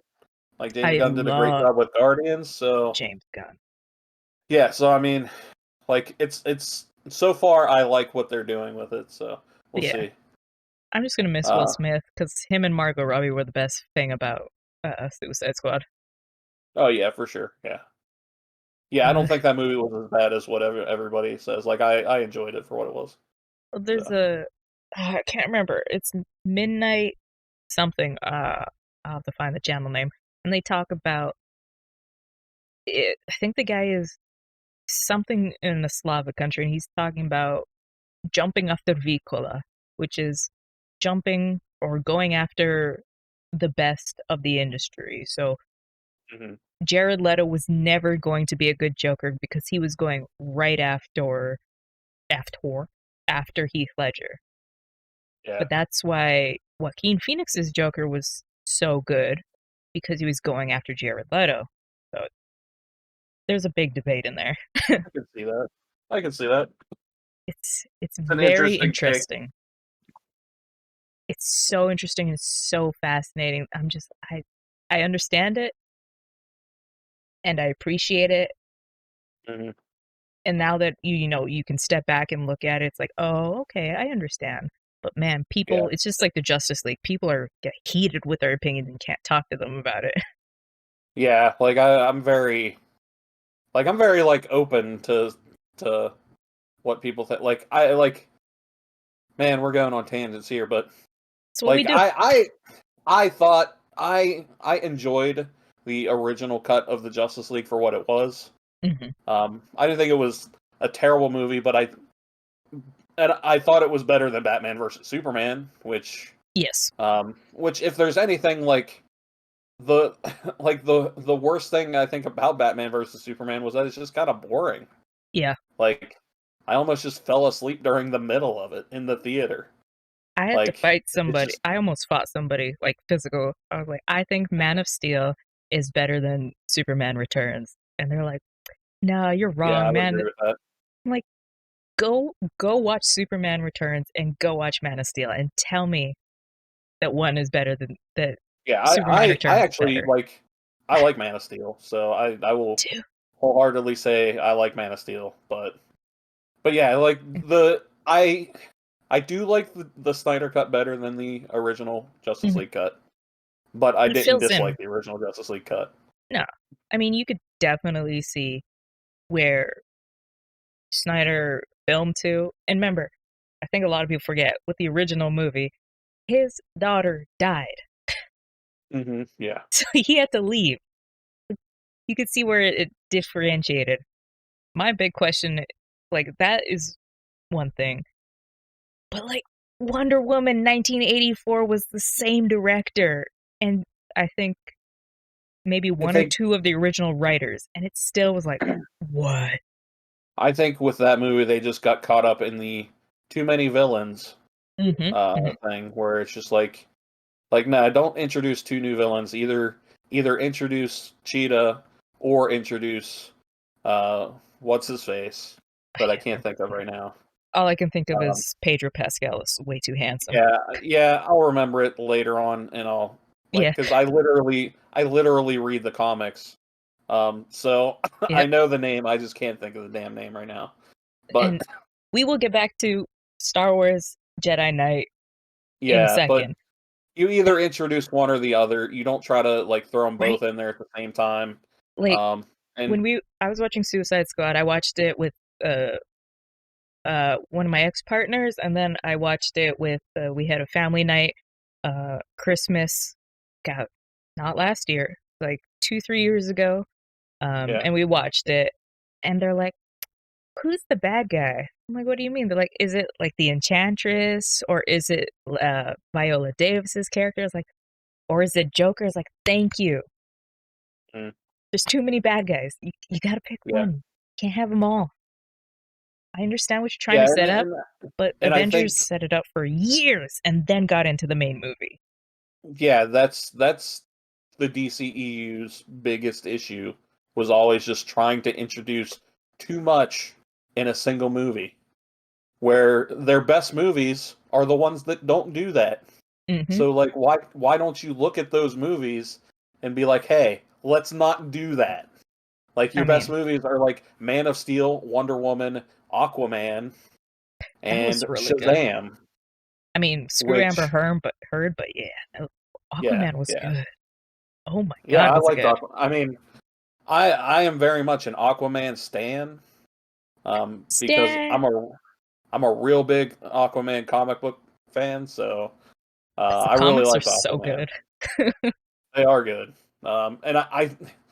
and it's funny because it's just one of those things where Aquaman ends up being the butt of like jokes for a long time, just because it's like he just talks to fish. It's like no, No, he does a lot more. shut up.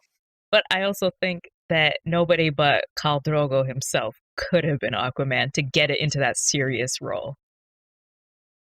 Yeah, yeah. I mean, I can't think of a better person currently. I mean, I'm sure there might be one out there, but yeah. Because he has to Um, be funny, attractive, yeah, I mean, and can I still thought he get did the a good point. job because I mean, I wasn't sure beforehand, but Yeah, he after did. seeing him in the role, yeah, I think he did a really good job. He did so good. And if you guys want to hear us go off on another tangent about uh, movies and all that, we'll do some movie episodes.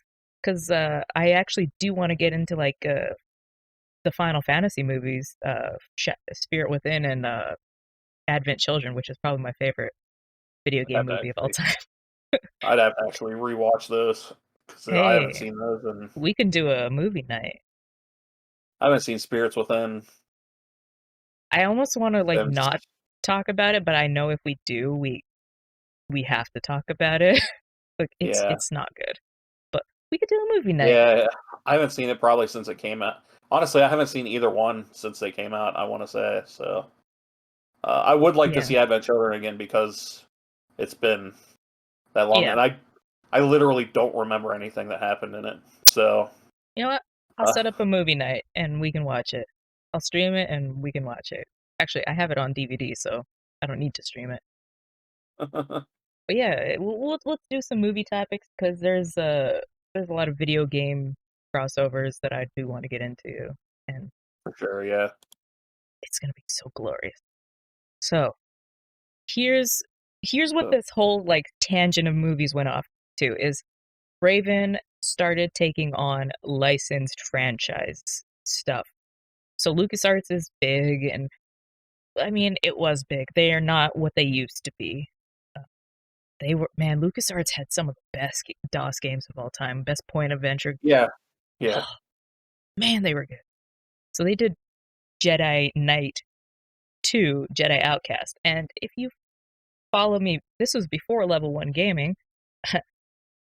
I did a replay of both of these games, and I hated this one.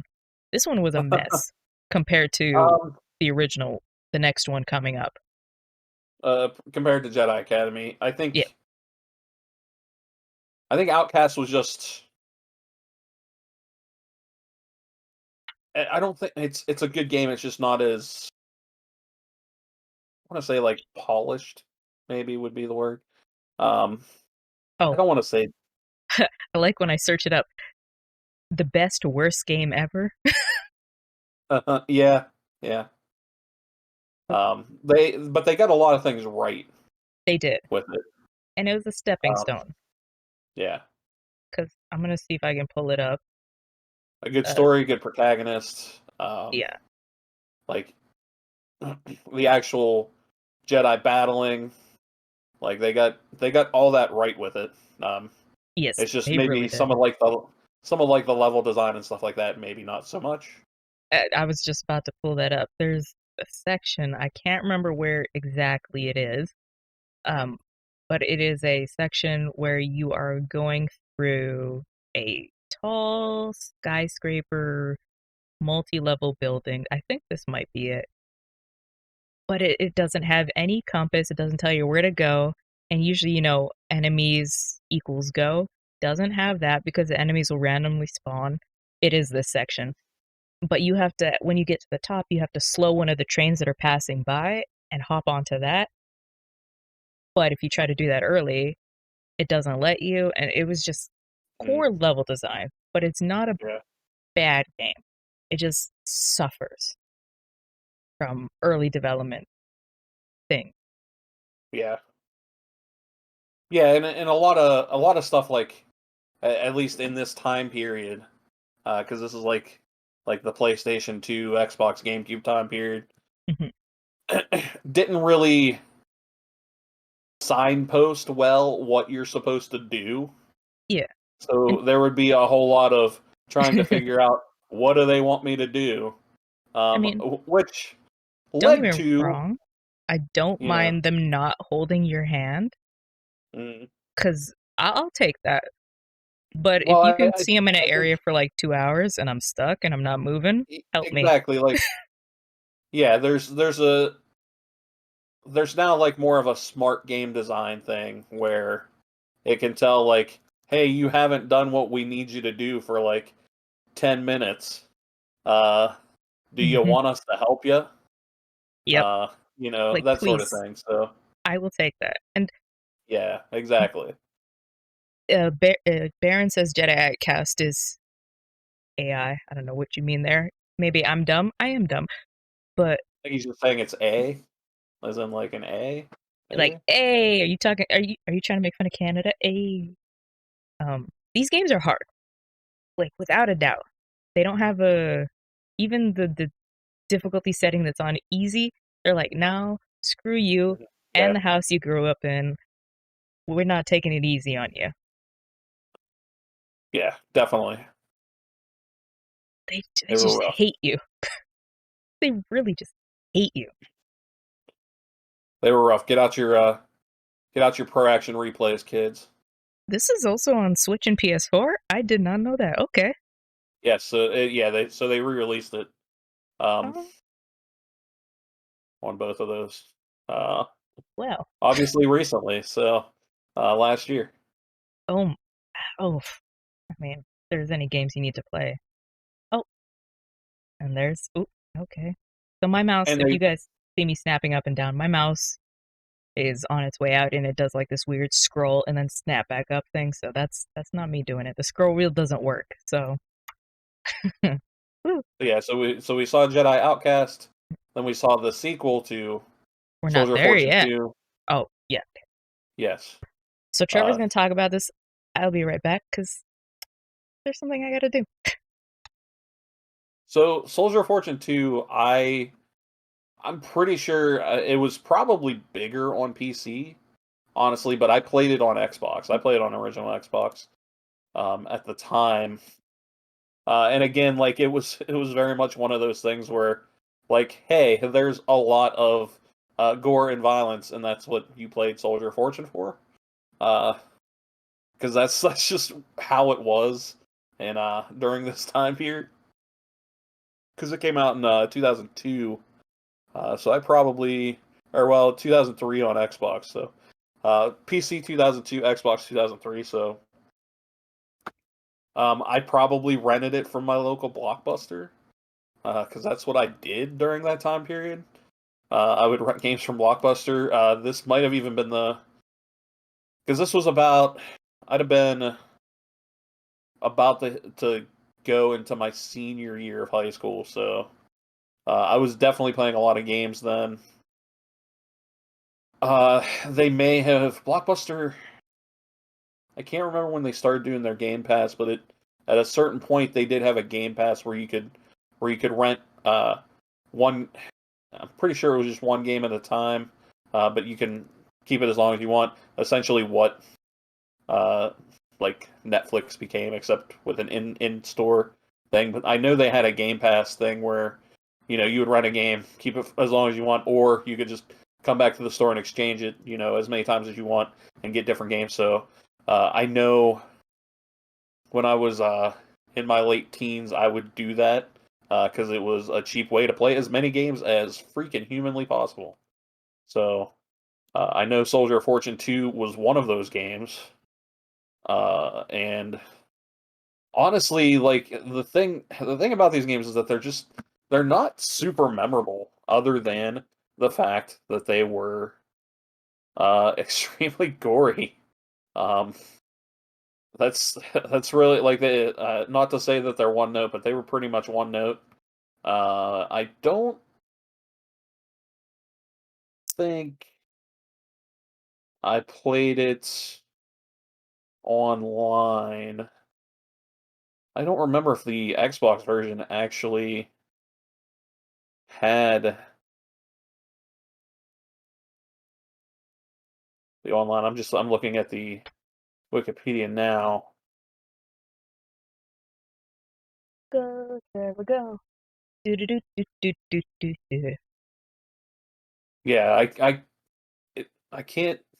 It doesn't really say, but yeah, I was just talking about how like these games, like the Soldier of Fortune games, are fun, but not super memorable, other than the gore. So Yeah. I don't remember anything that happened in the stories or anything like that. Uh, and I also talked about how I'm pretty sure I probably rented it from Blockbuster uh, Blockbuster. on the Xbox. What a good old time. So, I think these games were I don't want to say a weird time because the 2000s was really like a free for all, but just so much came out at that time mhm. that was so game changing that it's not like today where we hold reverence for indie games. If you were indie game, you pretty much got buried back then. But these weren't true indie games because they had Yeah, because they had publishers behind them. They just weren't like these are more yeah, like B games, I guess would yeah, be the like double A like think of like B Focus games Home like Interactive, like Vampire and stuff like that. Is these what those mm, were? That yeah, doesn't mean like it's fit yet. yeah, they weren't like the super popular games, but they did well enough. I mean, it was Soldier of Fortune was definitely a bigger game on PC than it was on Yeah, console, I which have I to play. I know I played it on Xbox. I know I didn't play a PC I at have this to go point back to that sneaking animation. in time. Excuse me? Yeah, Kunk, kunk, kunk, kunk, kunk, kunk, kunk, the little kunk. shake, yeah, uh, of each footstep, yeah. was State of the art. 2002. I don't 2002, 2003, yeah. 2003 so for the Xbox version, which apparently it got criticized for not improving upon the PC version despite it being a year later. I mean, So, I criticize games on that now, but this is a different time. yeah. So 2000, that's what I was thinking. 2002 was the first time the Navy SEALs, the SOCOM games come out. And Yeah. this was at the same, that's Jedi, whatever. This was at the same time, so I can understand, because this was like a stealth Splinter Cell type of game. I can understand why it didn't get as popular. Well, and then you had other tactical shooters Yeah, like Rainbow Six. Like Rainbow Six 3 was big yeah, it really was. around this time, which I played a bunch of that, Mm-hmm. and that was definitely on Xbox Live, and I played the crap out of Rainbow Six 3, uh, Mm-hmm. which I'm pretty sure was also 2003. Yeah, it Uh, was 2003 because I just looked it up. look at you go. Uh, but yeah, it was Rainbow Six 3 was the way to go. Was the Yep, uh, was I think definitely the better version, and that was like early Xbox Live. way So early, like that was hell before that early. was before Halo was on Xbox Live, because the Jesus. original Halo came out in 2001, and Halo wouldn't hit becoming and Xbox Live came out in 2002 after Halo. So Halo was not on Xbox Live until Halo 2 in 2004. So Jesus. so yeah. So when I got my Xbox, I'm pretty sure I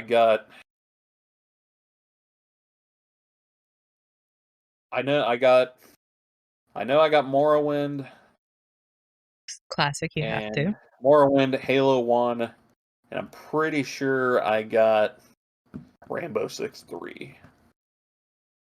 Man, what a I mean, this stuff is just so classic, Mm-hmm. and it's rated mature. So don't go getting your kids. Although How'd your 2002 kids? mature is different than our mature now. For sure, yeah. Oh yeah. I mean, those games don't have nothing on Mortal Kombat now. Oh, So, I would love to see the people in '93 talk about today's Mortal Kombat. They'd probably lose their goddamn minds. and they'd be passing out in church. Yep, just oh What would god. be happening? Their Good God next Almighty! game. Praise Jesus, because he ain't coming for our soul. Mortal Kombat is here. The next game is one of my favorite games of theirs. Star Wars Jedi Academy, the first one. Oh, let's just be blurry as hell Well, and start it's playing. it's the third of the series, but the sequel to Jedi Knight 2. Mm-hmm. I don't remember who developed the first game, to be completely honest. But the first game I think was only on PC. Uh, I wouldn't it be might have it surprised. might have been an internal LucasArts game. Honestly, I can't remember. Well, But yeah, that would be the time where they were developing all their stuff, mhm. and then they really went another way with that. This one is an Actually, yeah, actually, it interesting was one. LucasArts. I just Uh, looked it up. It was totally LucasArts who did the that previous games. look at you. So I would recommend actually. This one is has a lot of variation, a lot of cool things. It has a um, some vehicle chase, which the vehicle chase sections are, I mean, minus the compression on YouTube because it does not like it. It's okay. It took what was happening in Jedi Knight 2 and made it even better. The saber play is more tight and condensed. The jumping is better. Like this is, and if I'm not mistaken, let me double check before I open my fat mouth. Uh oh, that one of these, but not the one I'm thinking of, was a BioWare partnership kind of thing. It's not this one.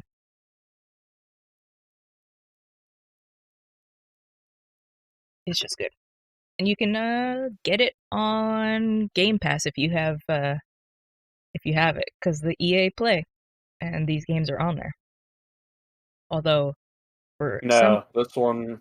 ungodly reason, they put KOTOR behind the EA Play Pro.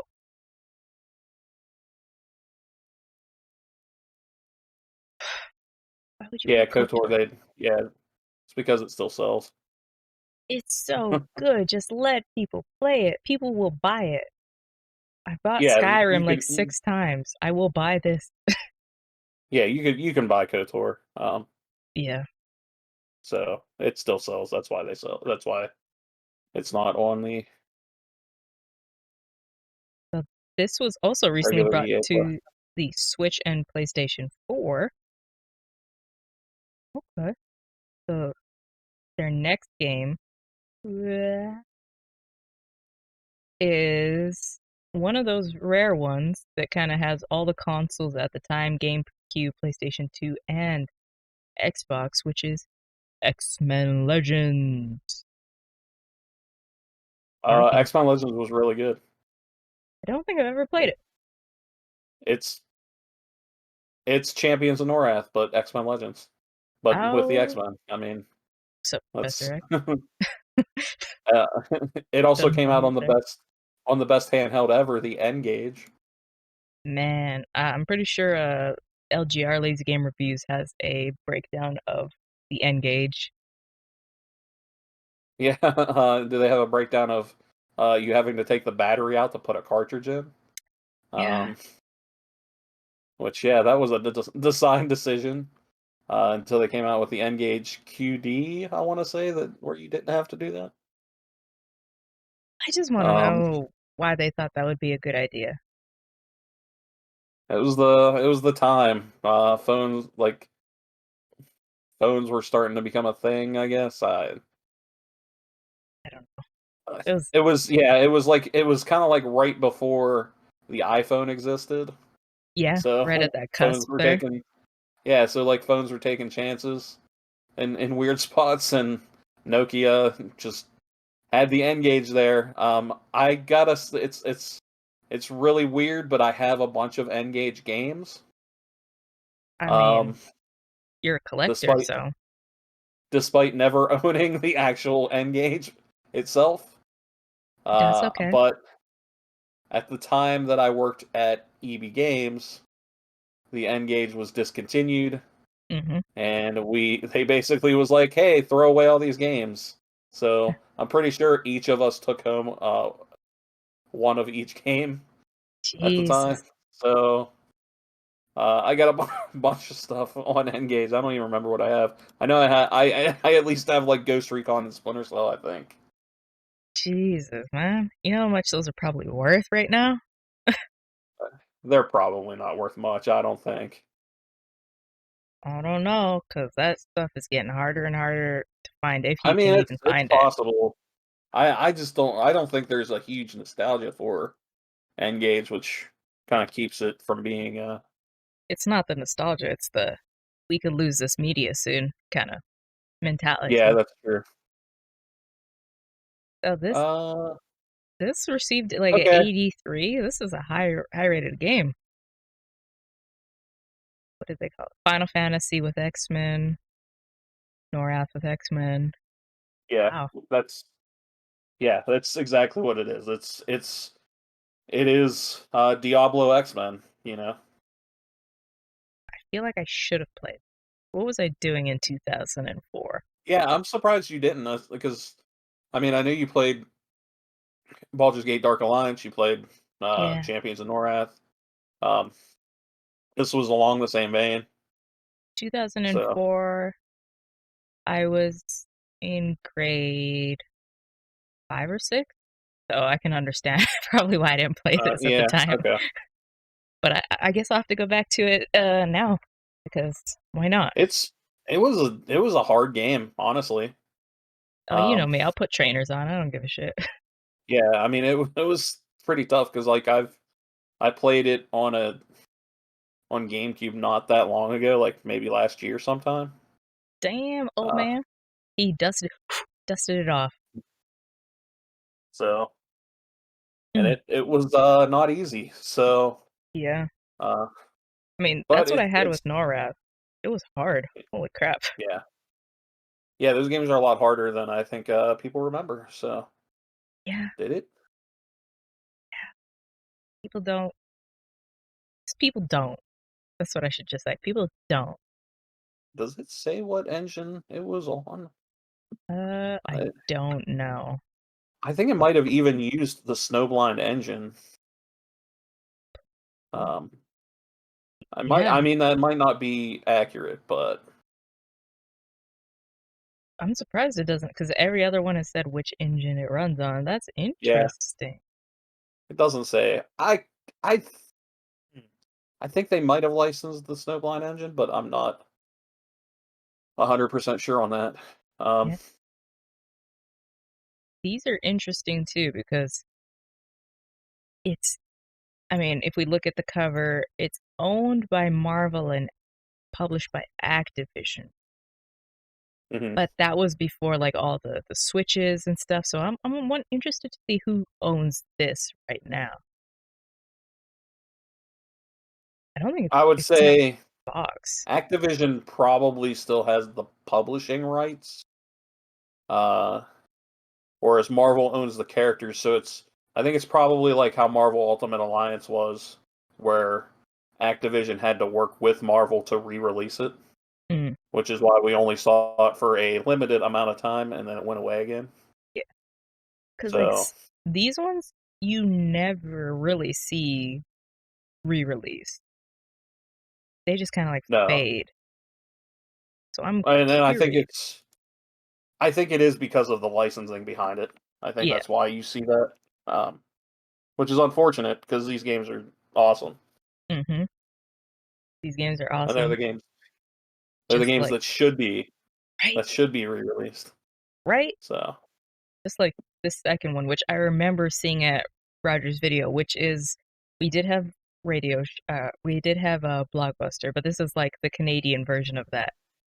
mhm. I remember this stupid cover art in the begin. Yeah, Like, oh, why there's a does he big look old like apocalypse Thanos? head, like because Apocalypse basically looks like Thanos.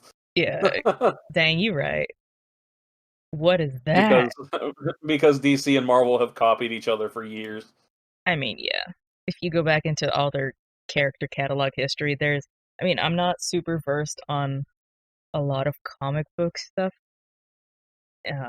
but some of the characters I do know, I'm like, oh no, no, wait, that's like a Marvel character. Oh no, it's a DC. Oh, actually, wait, they're interchangeable Yeah, because they love each other. comics are weird. So this Rise of Apocalypse, is this another like Diablo game? Oh yeah, yeah, yeah. It was a Okay. direct sequel. Yeah. Uh, I just so mystified by this stuff because it's just like I love movie tie-in games, but they're in a weird area. Well, because these ones weren't even movie tie-ins; they just happened to have the X-Men license Yeah. attached. So, This was shown at and E3 in 2005. Wow. yeah, And PlayStation Portable, it also came out. Wow. yeah, 2005. Like it was shown in 2005. That was the same year the 360 came out. Mm-hmm. Came Vicarious out, Vision. yeah, it literally came out like a couple months before the Xbox 360 launched. Vicarious Vision. Engine. Oh, it's a Visions. What? Vicarious Visions engine powers this game. Okay, that makes sense actually. What's their engine? Interesting. Oh, so Well, they're still Vicarious, used by Blizzard. Okay. yeah. So Vicarious Visions did the PSP version of X-Men Legends 2, Mhm. while Beanox did the PC version, and Barking Lizards once again did the N-Gage version. Wow. Okay. Yeah. Yeah. So, Okay. uh, Vicarious Visions is working on the Diablo 2 remaster. yes. They Well, well, so they're they shut down So Vicarious Visions made the Tony Hawk reboot or remake, and then they got technically shut down, but reabsorbed into Blizzard Mm-hmm. and assigned to the Diablo 2 remake. Is essentially what just happened. That's wow. They did Spider-Man, Spider-Man 2 Enter Electro, Ultimate Spider-Man, Crash Nitro Caught, Jedi Knight 2, Jedi Knight, and Doom 3 for the Xbox. And did Yeah. Guitar Hero for the DS and Wii platforms. Oh my god. Guitar Hero for the also DS was actually pretty good. That seems like it would be. I mean, nothing beats a guitar, but it seems like it would. DS games, man, people sleep on those. Professor Layton was on those, man. Oh, Come because on. the DS version had the frets. You plugged it into the Game Boy Advance port, and you would hold it sideways like a guitar, Oh, and that's cool. hit the frets and strum on the touchscreen at the same time. DS was Yeah, so it actually was really cool. Yeah, it was good stuff. good. In 2016, they announced they were partnering with Bungie to work on Destiny. Remember when Destiny was supposed to be 5 games? Yeah, I'm glad they didn't do that. give it time. No, I don't think. I think Bungie sees it more as a platform at this point. Yeah. I mean, I'll keep doing the live service kind of thing they have going on. I wish that their expansions weren't so expensive, but I do like Destiny a lot, or at least Destiny 2. I haven't fired up Destiny 1 in a very long time. Yeah, I don't think it's needed. I really don't. Destiny Yeah. 1 wasn't good till after Taken King came out, but I was upset when they said they're not carrying forth the oh god, your like achievement, but it's the book thing. the Grimoire. Yeah, exactly. But now I'm like, oh, it Yeah. doesn't need that because it kind of already has that in a different way. Yeah. So, out. The next game Raven worked on was Quake 4, which I think was the last Quake before they tried to do Quake Champions about 3 years Yes. ago, Yeah, which it was was the last awful. Quake that had a single player. Man, Um, Quake was yeah. real good. It was a Xbox 360 launch title. Was Quake Oof, 4. that just And it seems like which so actually long ago. and it actually came with a disc that had Quake 2 on it as well. If you bought it. See, that stuff is cool because I have Yeah. Assassin's Creed Revelations and it has Assassin's Creed 1 in there. I love stuff like that. Mhm. Quake 4, I don't think. No, I don't think I ever played this because I think I was over Quake at that point. It Um, was all right. It wasn't like the best. Um, it was definitely of that time period of Doom, Prey. I mean, that certain section it looks all the felt same. Quake 4 felt very dated at this Hmm. point especially compared to other launch titles that the 360 had. It didn't hold up to some of the other games, I don't think. I can imagine that. Sometimes you need to sleep on a franchise, and that sounds bad, but Mhm. I am glad that Assassin's Creed took the break after Rogue and Unity to come back with Origin. They tried to Yeah, do that with it needed the Quake. time off, yeah. It really did because it was all the same. They tried to do that with Quake, but making it a Well, online only multiplayer experience was not for me the way to go with Quake. I think with Quake was always more popular as a multiplayer game than it was the single player game, Yeah, whereas Doom was always the more popular single player game. yeah, So I think that's what they were going for, and I think Quake Champions was what Quake fans you could say wanted, like what like Mhm. those hardcore Quake fans were looking for, Yeah. maybe. But it wasn't. But if you're not like into the multiplayer of Quake anymore, it's not really going to wet your whistle, so to speak. That's what she said. Yeah.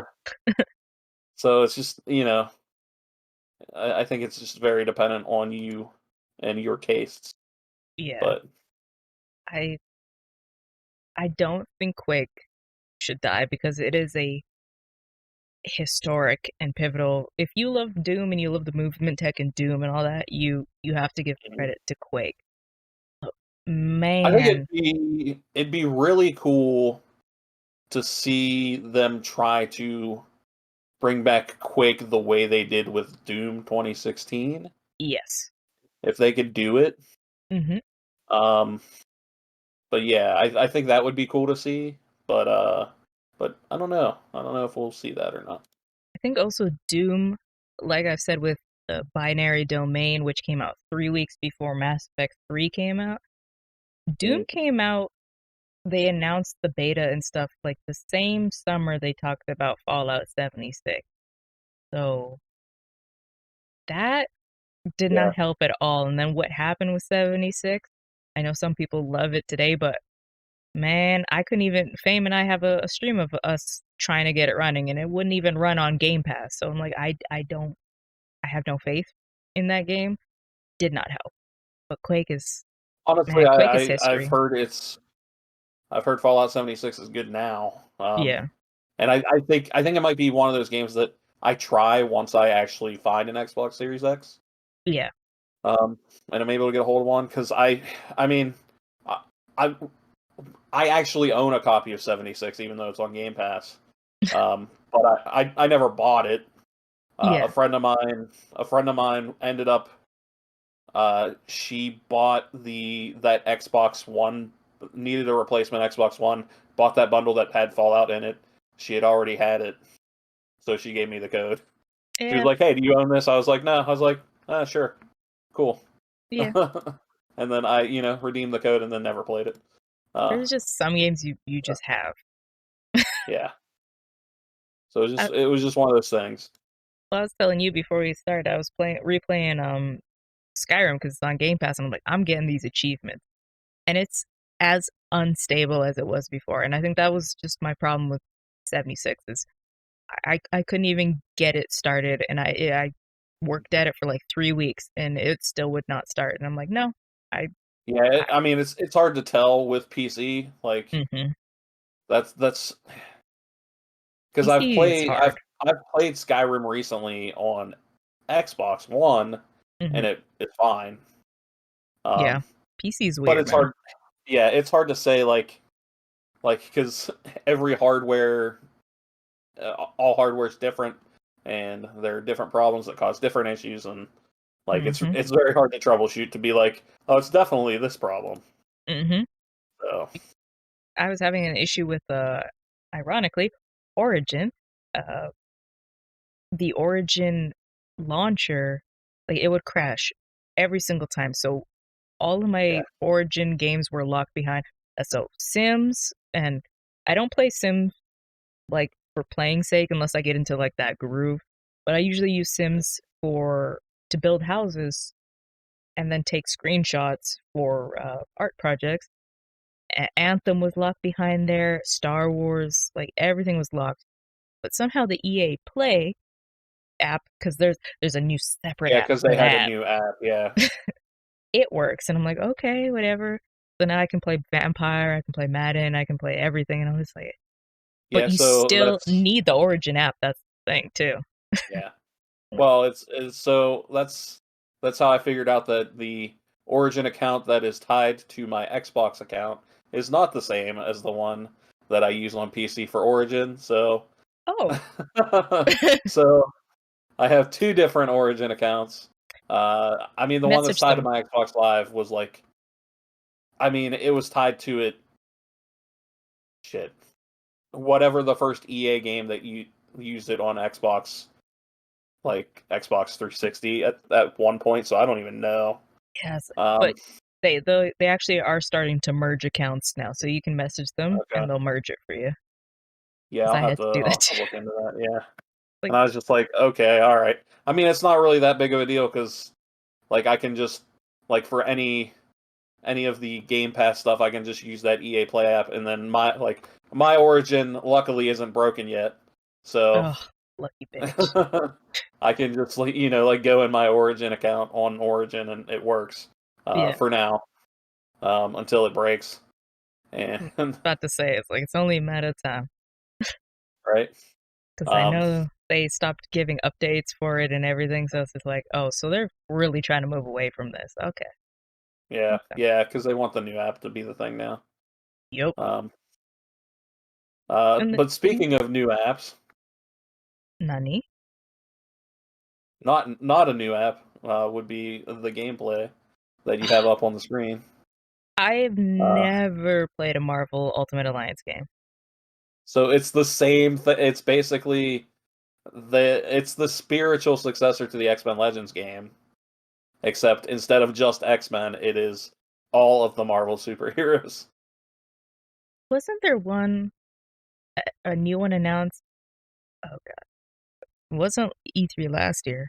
That was Yeah, digital. so Marvel Ultimate Alliance 3 came out for the Switch Okay, that's what it was. last year. Was that last year? So, I don't know anymore. yeah, Time is inconsequential. yeah, it might have been like real early last year, or it was like the year before.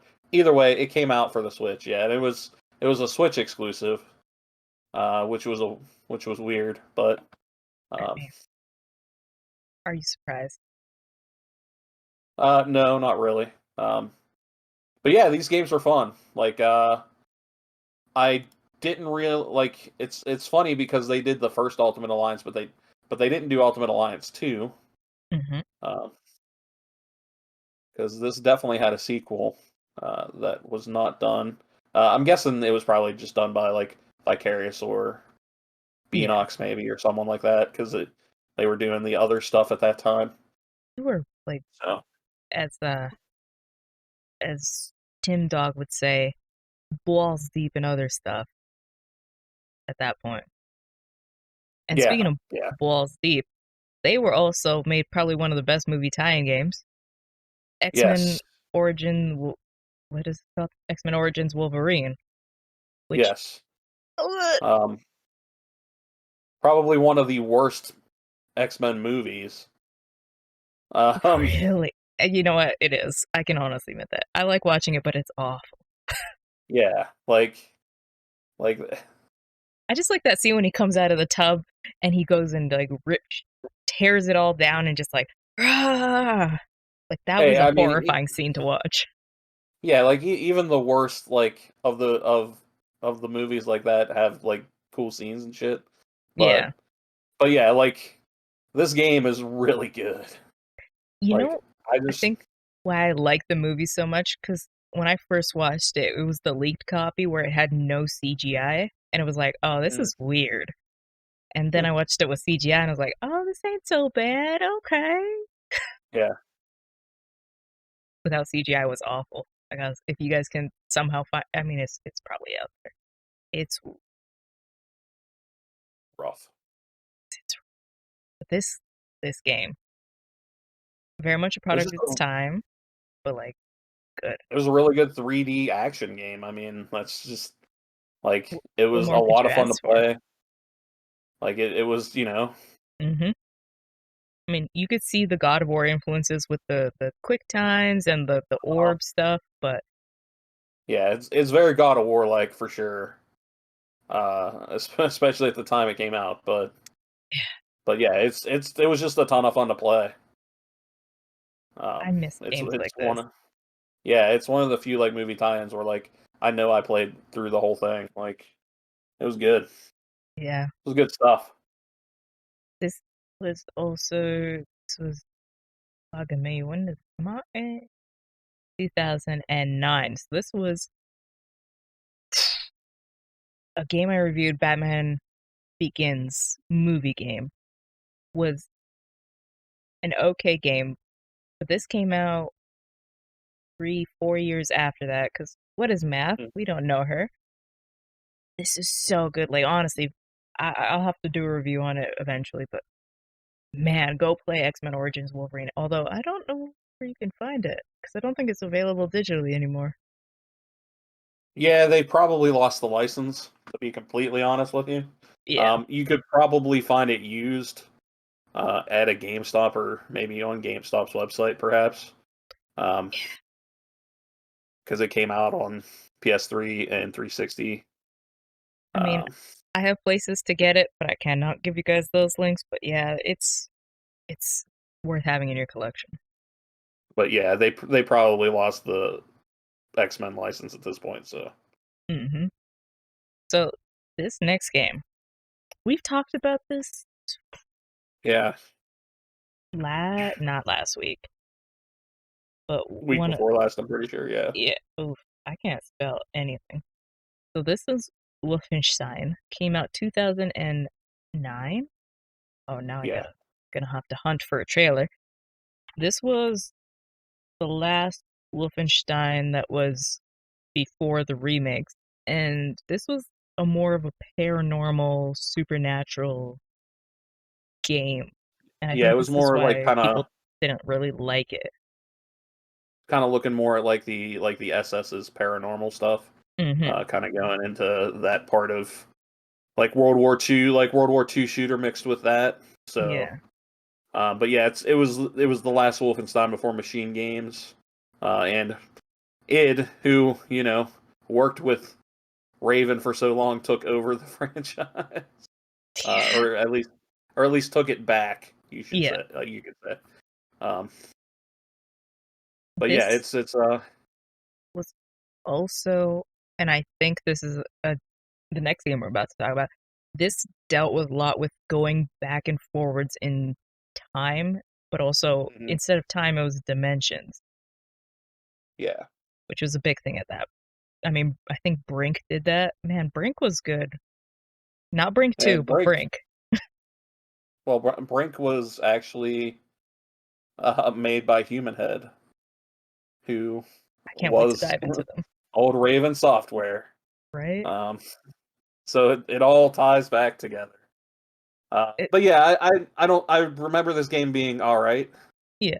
Um, I didn't think it was bad or anything, but Well, this would have been like Wolfenstein is the grandfather of FPS, but at that time we had like Big Red One come out, Call of Duty 2, World at War, Medal of yeah, Honor, Brothers in Arms. this would have been like peak Call of Duty time at this like Yeah. So they had to compete. Like, don't think of the Wolfenstein that we have now. Think of the Wolfenstein back then, because it was the one before that was Return to Castle Wolfenstein, and that was on PS2. Man, that was so long ago. yep. I feel like an old Yeah. ass talking about that, Yeah, imagine how I feel about everything. right? Because Return to Castle Wolfenstein was like a true down to earth, even more down to earth than the Wolfensteins are now. Like Hmm. you have the suits and stuff. Trevor and I have been playing through Youngblood. You have the suits and stuff of the daughters. BJ is somehow superhuman in every circumstance. But those were, I don't even think you played as Blazkowicz in any of those. No, I think it was. You play as him in the original Yeah, Wolfenstein. I don't but know. I don't think you Yeah, I don't were. I remember. I don't think. think you're just a soldier. But Yeah, I can't remember. this was so long ago. Yeah. Man, but the Wolfenstein series, they do have young or not young blood. Oh my god, what is the other? Old blood. Uh, and that's the only Wolfenstein I haven't played through yet. Old Blood and oh, New Colossus. Yeah, I I haven't guess I played through Old Blood. go play it. It's on Game Pass, big boy. I own it. I just need to play You own everything. What it. don't you own? I know. I'll talk about something. Oh yeah, I got that. Boy. So their next Yeah. game, which was 2010, coming towards, the middle of the je ne sais quoi, a singularity. I don't remember this game at all. I know the name. Oh, you know what? Um, This was the Back in Time game. I just said it. yeah. Jesus. I remember it being super well received. It didn't sell well, Mm-hmm. which is essentially what like Killed it. what pulled Raven away. This was like Raven's last hurrah, with being a studio that's not just a support studio for Call of Duty. Ah, that's So kind of devastating. yeah, so I remember it being pretty good. I don't know if I played enough of it, but I remember liking what I played of it. But Like this to me was an extension of Wolfenstein because of kind of the but going yeah, they back in kind of time kind of thing. yeah they were kind of going off and doing their own thing. Like it reviewed really well, received super well.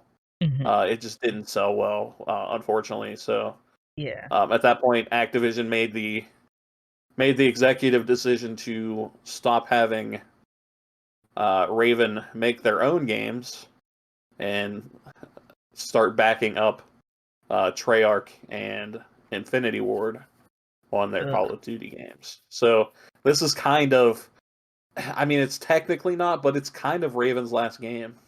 Yeah. Um, it's one that I actually really want to go back and play, and I actually looked to see how much it was on Steam Hmm. today, and it's still like $30. So on sale, I will snag it at some point. Uh, I'll see if I can but find a place to get it for a little cheaper. yeah, so This but I might have you I probably might do actually have have a this. copy of it somewhere. Knowing you I probably do. I probably have a copy of it for 360 somewhere in a box. I just don't know where it would be. Um, You got this. I know you do. oh, there's no way. I am not looking through boxes. That's for sure. That's just Heckin' no. uh I will too say much of this a hassle. does feel like an extension of Wolfenstein with the going back in time. This was also, you can see heavy influences of this, even in the Wolfenstein game we just talked about, was fear. Because they're like, let me make a shooter, but also spooky. And Yeah, Fear, the original came out 2006, 2006, I I think. think. And Yeah, I'm there pretty was sure it was 2006. Yeah. like this looks like Fear 3, which is probably like the worst reviewed Fear that you can find. Perseus Mandate, Fear 2 was good, but you can see like the influences because this has like the zombies, which we will get into the zombie era of games because I have some gripes with that. This you can tell just the influences that this was a different. You can see the different time, just like there. He flashed back to a different uh time. You eventually get a gauntlet where you can do that. But this is Yeah, and I'm pretty sure it was a way of like puzzle solving to to how to figure out where to go and stuff like that too. yeah, Um, so I think it was used in an actual pretty unique way in that sense, at yeah. least for the time. And Um, you can like also see kind of like the BioShock influence. I mean, look at the health bars and stuff. mhm, BioShock original was 2007, and this is just like, hey, oh, but that shake with shooting, oh my god, mhm. I didn't realize it was that bad. The helmets look like haze. If you can go get your, I'm gonna get y'all a thing. Do yourself a favor and go buy haze for like hella cheap before the PlayStation store shuts down because I rip into haze all the time. But man, when that's gone, that's gonna be gone forever. And we need to remember the Halo killer or one of the Halo killers. I Haze. Haze is man, I love it, but also it's awful. And oh, it was also on the Unreal Engine, so it did not use the ID Tech engine. Yeah, Baron says we stay dropping knowledge. We try to drop knowledge, man. Trevor's got, man, he got so much info that. But you know what? You know why people thought Hayes was going to be the killer is because Hayes was done by the Time Splitters crew. Time The Splitters crew that was did banging. Time Splitters 1 and 2, which those were also the guys that worked on GoldenEye and Perfect Dark. Mm-hmm. So, because they went from GoldenEye Perfect Dark to Time Splitters 2, and everybody was like, all right, what are they going to do next? And they were actually working on Battlefront 3, Mm-hmm. but it got canceled, Mm-hmm. which led to them going to Hayes and essentially killed the studio. So We're gonna get into. There's some where we're gonna have to pick a topic and then research it for the weekend because there's a couple where, like the hidden mechanics we did, where it's like, oh, I need to sit down for like a week and find all this stuff. We'll get to those. yeah. Baron, I know you got some stuff you want us to look up. Make sure that you can either DM Trevor and I or drop it somewhere because we got some. Trevor's got some knowledge, man. He thinks he. Oh, I'm just here to talk about video games. No knowledge. This was like my era. Yeah, that really was. Like this time period, like the 360 time period is definitely like kind of my era of, like, I would say probably from like 2003 to like 2013 is the era that I remember the most. Mm-hmm. And I think that's because that's when I worked in GameStop in a store, and I was talking about it all the time, and I like I said, like I've said before, but I was the guy in the GameStop that, like, if somebody didn't know the answer to a question, they would say, "Hey, Trevor, what is this?" Or, Yeah. or they would, like, I was the one that would constantly be like, uh, you know, this guy likes this game. What do you think? What else? That sort of thing. Like I was the go-to person in the stores that I worked in, You just knew. um, for this stuff. Yeah, yeah. So, So but it all just came down to because I was the guy that would play everything yeah, I've because I never I wanted to seen, know. like, in the time I've known you, I've never seen you be bound to one specific style of game. Like you're not Yeah, a I true RPG. You're not a RPG bound. You're not a FPS bound. You're like, I'll play everything. I don't give a crap. yeah. I mean, I'll pretty much I just like games. Yeah. Like Yeah. it just doesn't. It doesn't really matter the genre. I mean, there are definitely a couple genres that I just don't really care for that much. Like, and mostly that's like sports and Yeah. um, I'm not a big fighting game guy except in the few instances. You Uh, like them, but you just can't play them. Same with me. just yeah, I'm not great at them, so like I don't play them because of that. Hmm. For the most part, like they don't excite me because I'm just like Um, I think if I was going to dedicate time to them, I would probably get more into them. But That's a who's lot got of time for time. that? Ain't nobody Yeah, got time for like that. I have all these other games that I need to play. So Yeah. that's So that's my curse. Raven's quote unquote downfall, if you see it that way, or rise. I honestly, it might be. It's probably one of their best games. It's just unfortunate that it This, just yeah. didn't that it just didn't do well. I mean, that's we see it all the time though. We see these fantastic games that just Hmm. don't sell for one reason or another. Whether it's bad marketing, whether it was released at the wrong time. Um, Yeah. when did this actually? When did Singularity. Singularity? Was June? So back in that time, summer was considered a dead period for games, Yes. and games did not sell well during the summer. Yep. Nowadays, you can release a game Whenever. anytime, and if Yeah. it's good, it'll be fine. Yep. Um, well, that's not always true, but But In for the most general, part. Yeah. there's not a time of the year where it's like I will not release my game that time of the year because it'll just die. Yeah. It's not like that anymore. But in 2010, That the was summertime, unless you were NCAA football or Madden, you weren't going yeah. to sell Yep. millions of copies.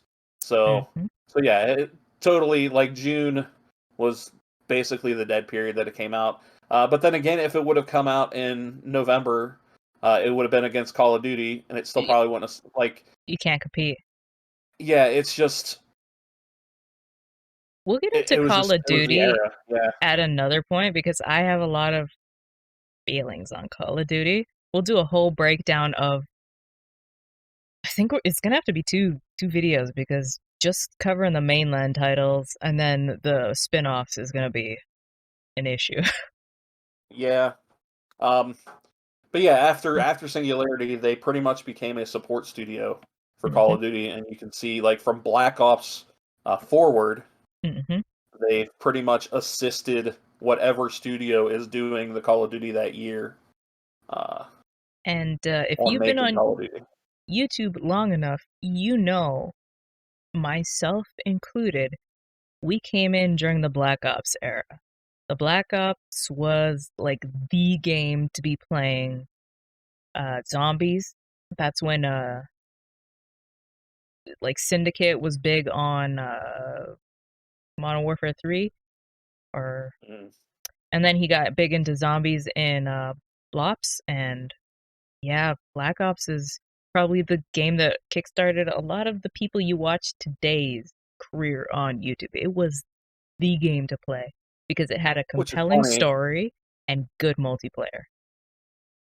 which is really funny because that's when I started to like get out of Call of Duty. um, and That's then funny. not it's like I played some of Black Ops, some of the first Black Ops. I didn't think it was bad or anything. It just I don't know, like I think I just was the like classic Call of Duty World War II shooter, Yeah. uh, you know, like thing, and I just like I've played a ton of the campaigns. For some reason, I don't know why I never finished Black Ops. Like I probably played through half the campaign and never finished it. Because I'm pretty sure I don't. I didn't play that. I didn't play Black Ops 2.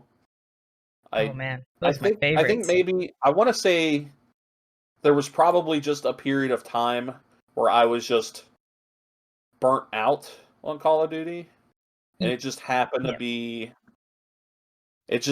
to be when Black Ops came out. So it wasn't the quality of the game; it was just me personally. I was burnt out of Call of Duty, so it was because looking at the few releases like Black Ops, then Modern Warfare 3, and Black Ops 2, those three games I don't think I really played much of because I don't remember Modern Warfare 3 at all, and Yeah. I don't remember Black Ops 2 at all. And Modern So Warfare I think 3 that was was just big. yeah, and I think that's just it was at that point where I just was Call of Duty out, and then and then after that I played Ghosts, and I know Which why is I really played good. Ghosts because that was the Winterborn studio head Kent. That was his first Call of Duty that he worked on. That's why I played Ghosts. God, that's so weird to So think about. yeah, so but that I know that's the reason I played it because I literally wanted to beat that game so I could see his name in the credits. So, Oh, that's adorable. but Ghost, yeah, Ghost is one of those. I mean, if you know YouTube in those early days, you know, like X Jaws, White Boy 7th Street, Jive Turkey. Man, Jive Turkey, how you doing? I know you're around still. I talk to you every once in a while. Those those games were so good. Like Black but yeah, Ops but 1. Black Ops when it dropped in 2010. I graduated in 2011. So it was like the first game that I could drink and play because my friends and I used to yeah, play zombies. Every round we would pass, we'd take a shot, and it was drunk zombies was the best. I met some of my best friends playing zombies. See, that's the thing. Like, I don't know if it was just me, but like, I tried playing zombies. Maybe in I can't remember which Call of Duty it was, and I didn't get into it. I would say I Black can't Ops 2 remember if it Zombies was. is way different than Black Ops 1 Zombies. I don't think it was Black Ops 2. It might have been Black Ops 3, Uh, maybe. and Ghost was like another left shift on the zombies. Or maybe it was in Ghosts. It was probably in Ghost then. And I didn't get into it, and that's what like but like I don't but for me, like I was always more of a Call of Duty campaign person. Same. So I Yeah. pretty much most of the any Call of Duty I've played after Ghosts has been just the campaign. I haven't played multiplayer. Nah, yeah, I Um, don't play it multiplayer anymore either. so although I don't think I played the campaign for Black Ops 3. I pretty much started to skip the Black Ops games because um well I know Kent didn't work on those. Uh, so I would, And I know I'm pretty sure he helped some with Sledgehammer on Advanced Warfare, and then he worked at Infinity Ward after that. So, yeah, and it's funny. I never got Black Ops 3 because for me at the time, Ghost was actually still to this day is the last Call of Duty I've ever played because I was Call of Dutied out. Um, hmm I'll play the Black Ops games. I haven't played 3 or Cold War, but I kind of do want to play them. But at the same time, I'm like, I just don't want to get back into that. Man, if you guys know me, I was originally a Battlefield 3 competitive player, and man, I was an hmm asshole, and I don't need to go back to that time in my life.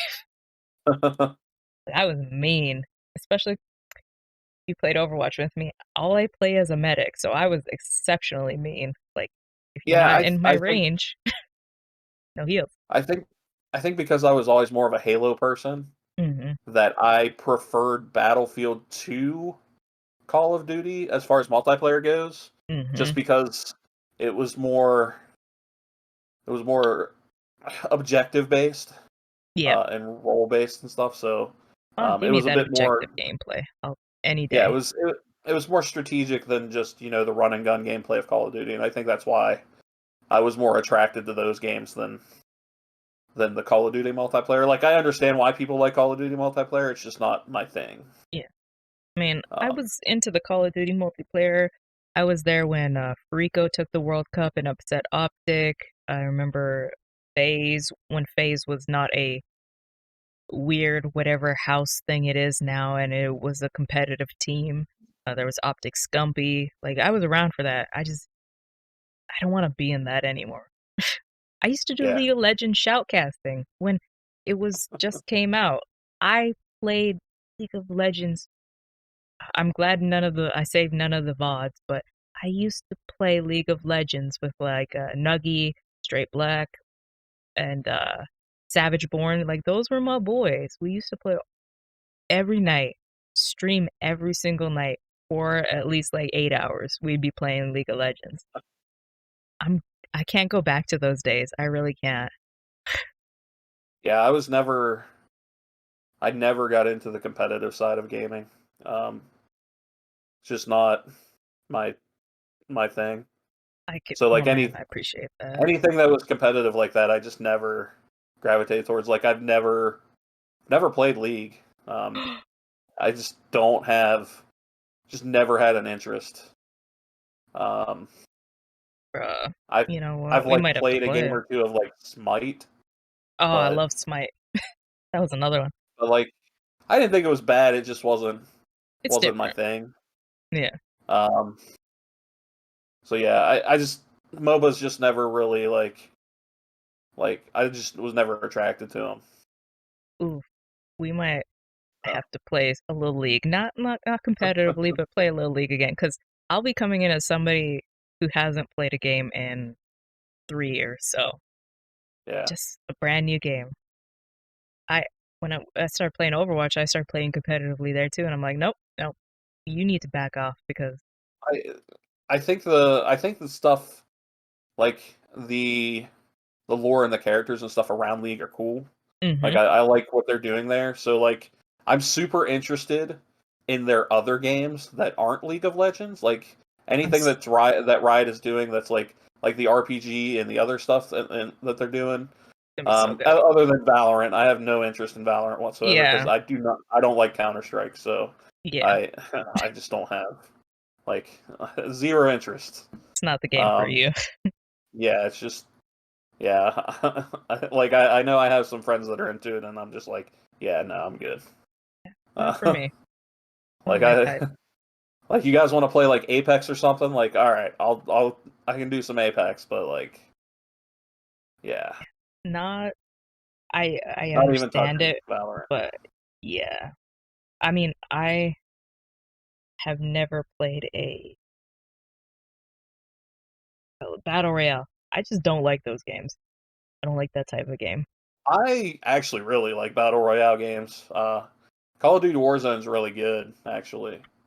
That I have played, oddly enough, uh, because it was free, uh, and it's good. I don't have it installed on any consoles right now because it takes up like 8,000 gigs of Yeah, space. But it's huge. That's what she said. yeah, but yeah, like I actually really like Warzone. It's a very well done version of those. I liked PUBG a lot when it first came out on console on Xbox. Even though it was janky as all hell, but That's what there I've was heard. something. There was like something to the jank. I guess is like some quality of jank that I was down with. Yeah, I guess would be the way to put it. because you're willing to 'Cause overlook some of that stuff. yeah, because like the concept was different and new, and it was fun because it was a different concept at the time. Yeah, But then everybody else started, and then like Fortnite came out, and I was like, "What? You got to build now? What am I? yeah. A Well, kid that can do it?" right? Uh, and I'm just Yeah, like, I can't build. I'm done with this battle royale crap. like Um, I appreciate them. Like I enjoyed watching gameplay of Battlefield Firestorm. Like I appreciate them. I just it's not my type of game. I'm trying to avoid all competitive games because I turn into even you would be like get away from me. So I'm trying to avoid all of that. Yeah, I mean, I would say probably my favorite of the battle royales would be probably Apex at this point. I just think they did it in a the right way, in a smart way, and they made one of those games where you can communicate without ever talking to anybody, See, that's which so I nice appreciate it. Like the ping system that they did, like is something where I'm just like every multiplayer game needs this. Why does yes, every multiplayer game not have this yet? You know. Uh, because there'd so be too much like a MOBA, and some of them don't want to be associated with MOBAs, it's dumb. Just take the good stuff that other people do and put it in your game. Damn right? it. So Like Outriders, I wish you could have the hour swap that kind of Anthem did, where you could just swap in and out instead of making me play the story 4 times. That would be great.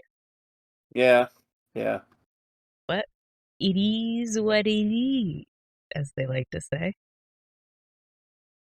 So their next game was Modern Warfare 3, which was another massive game on YouTube at the time. Again, XJaws. I'm trying to think of one optic guy. I can't remember his name anymore.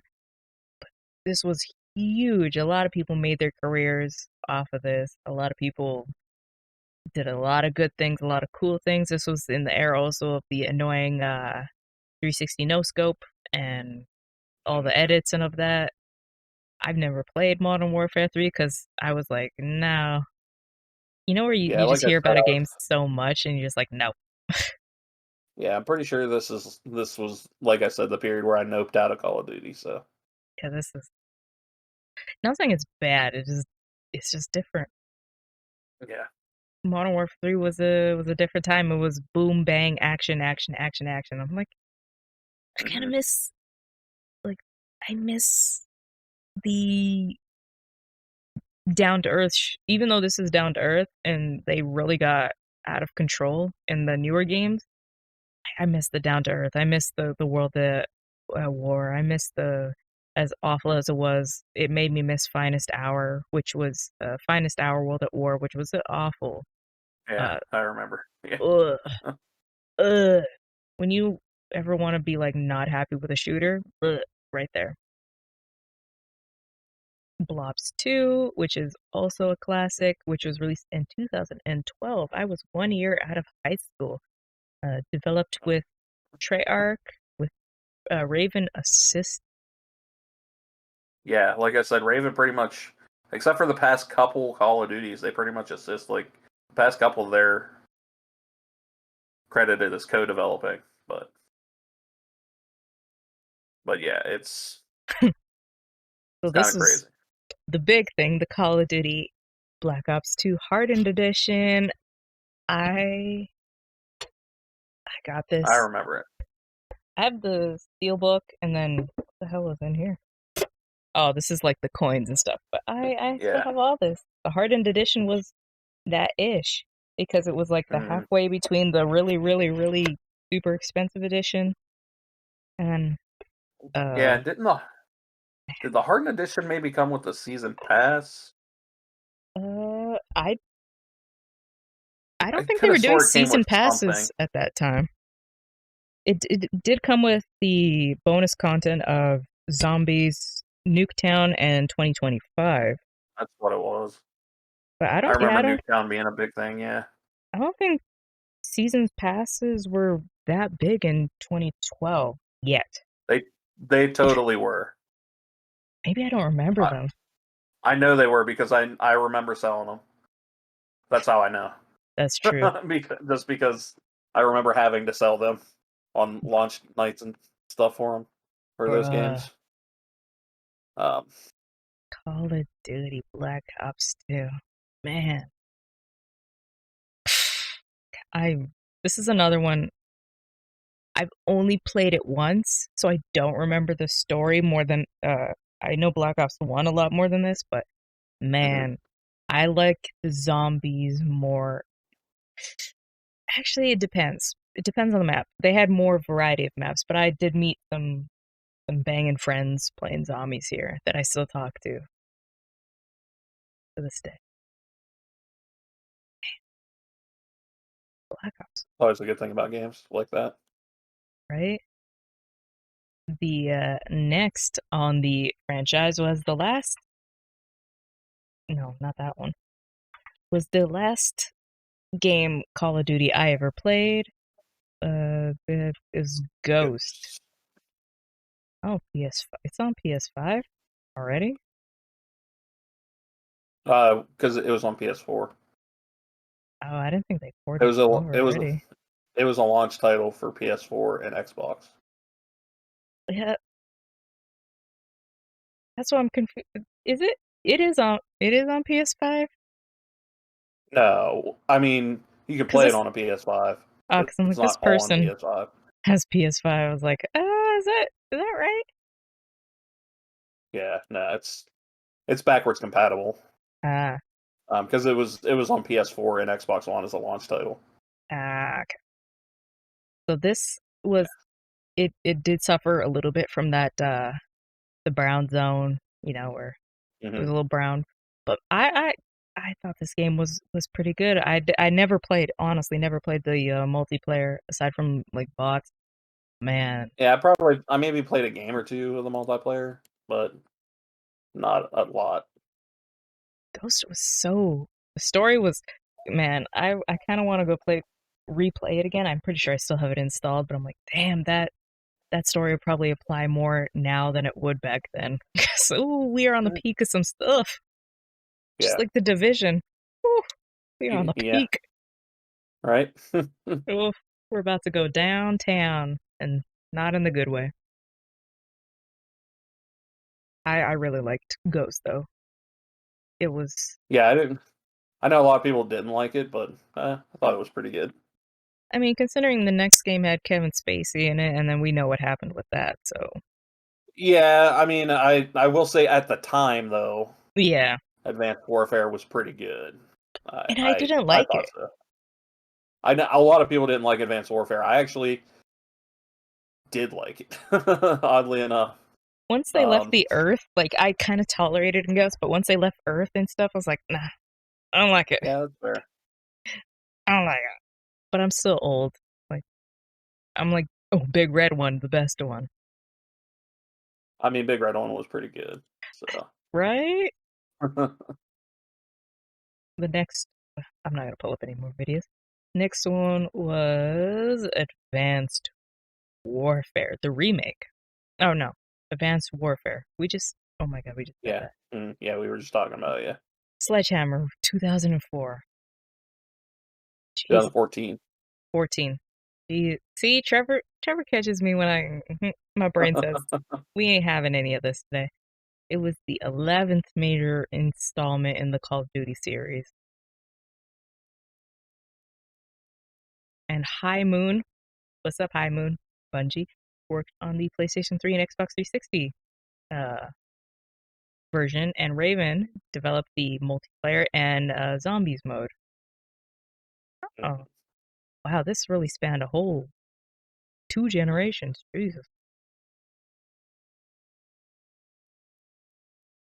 Yeah, I this is get, when they had like when they started a bunch of studios work.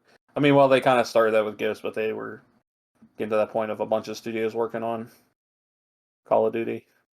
this game did spawn the famous meme of press F to pay respect, though. So Yes, it that has is a true. place in pop culture history, but I got nothing nice to say about Advanced Warfare. Like I said, I liked it at the time. Um, Yeah, well, for the single player, I thought the single player was fun at the time. yeah. Uh, Wasn't this multiplayer the first to bring in like the jetpacks and all that crap? yeah, I think so. Yeah, Oof. yeah, because they did like they had the research of future tech and saw where tech was going and was basically trying to use that in the game, Yeah. that sort of thing. So Fine. Maybe I'll have yeah, to play it one day. I don't know. and it looked really good at the time. Yeah. The next one is Call of Duty Online. Oh, So that was the one that was released by Tencent in Japan, or not Japan, in China. Um, that's it. yeah, it was I want to say it was China only, but they might have released it like yeah, it was China only. Okay, Yeah. yeah. So Ugh. I mean, I've made my thoughts very clear on Tencent, but I mean, yeah, yeah, I could only see Call of Duty because as an online only in China only because they are not gonna buy the game every year like we do. Maybe that's yeah. an uneducated statement to say that, but I just feel like they're not going to the way we It do. was their attempt to get into the Chinese market, Yeah, um, Call of Duty's which weird, man. I don't think it was super successful. So No. The next one was Blops 3, 2015. I never played this one, and I didn't play it either, so I have zero memory about it. yeah, I don't know if I have plans to play it, but I do know that this was like the one they really started to flesh out the zombies because they really gave it a whole backstory. Before it was just Mhm. zombies, Yeah, and now it's like it's got a whole story, a whole lore. How Richtenhoff and all those guys came to be, and like okay. Uh, Next one, Infinite Warfare 2016. You can see, uh, we are gonna fly through these last few ones because oh yeah, it's Call of Duty. Honestly, yeah. shooty Uh, shooty bang bang. Infinite Warfare, I actually liked a lot. That was, Is that the one with Jon Snow? I think so. Yeah, pretty Oh, sure it was. There he is, It's yeah. the one where it did have some space stuff, but I thought it was actually pretty well done. I just thought it was fun. Like, I Yeah. mean, it wasn't anything to like, it was like a good like 4 to 5 hours of fun to play through the campaign, and Give it to me. yeah, exactly. I'll So play a cheesy campaign, but that's man, I wish they would sell their campaigns separately because I don't want the multiplayer crap. yeah, exactly. Like, if you want to charge me like $20 for a campaign, I'll do it.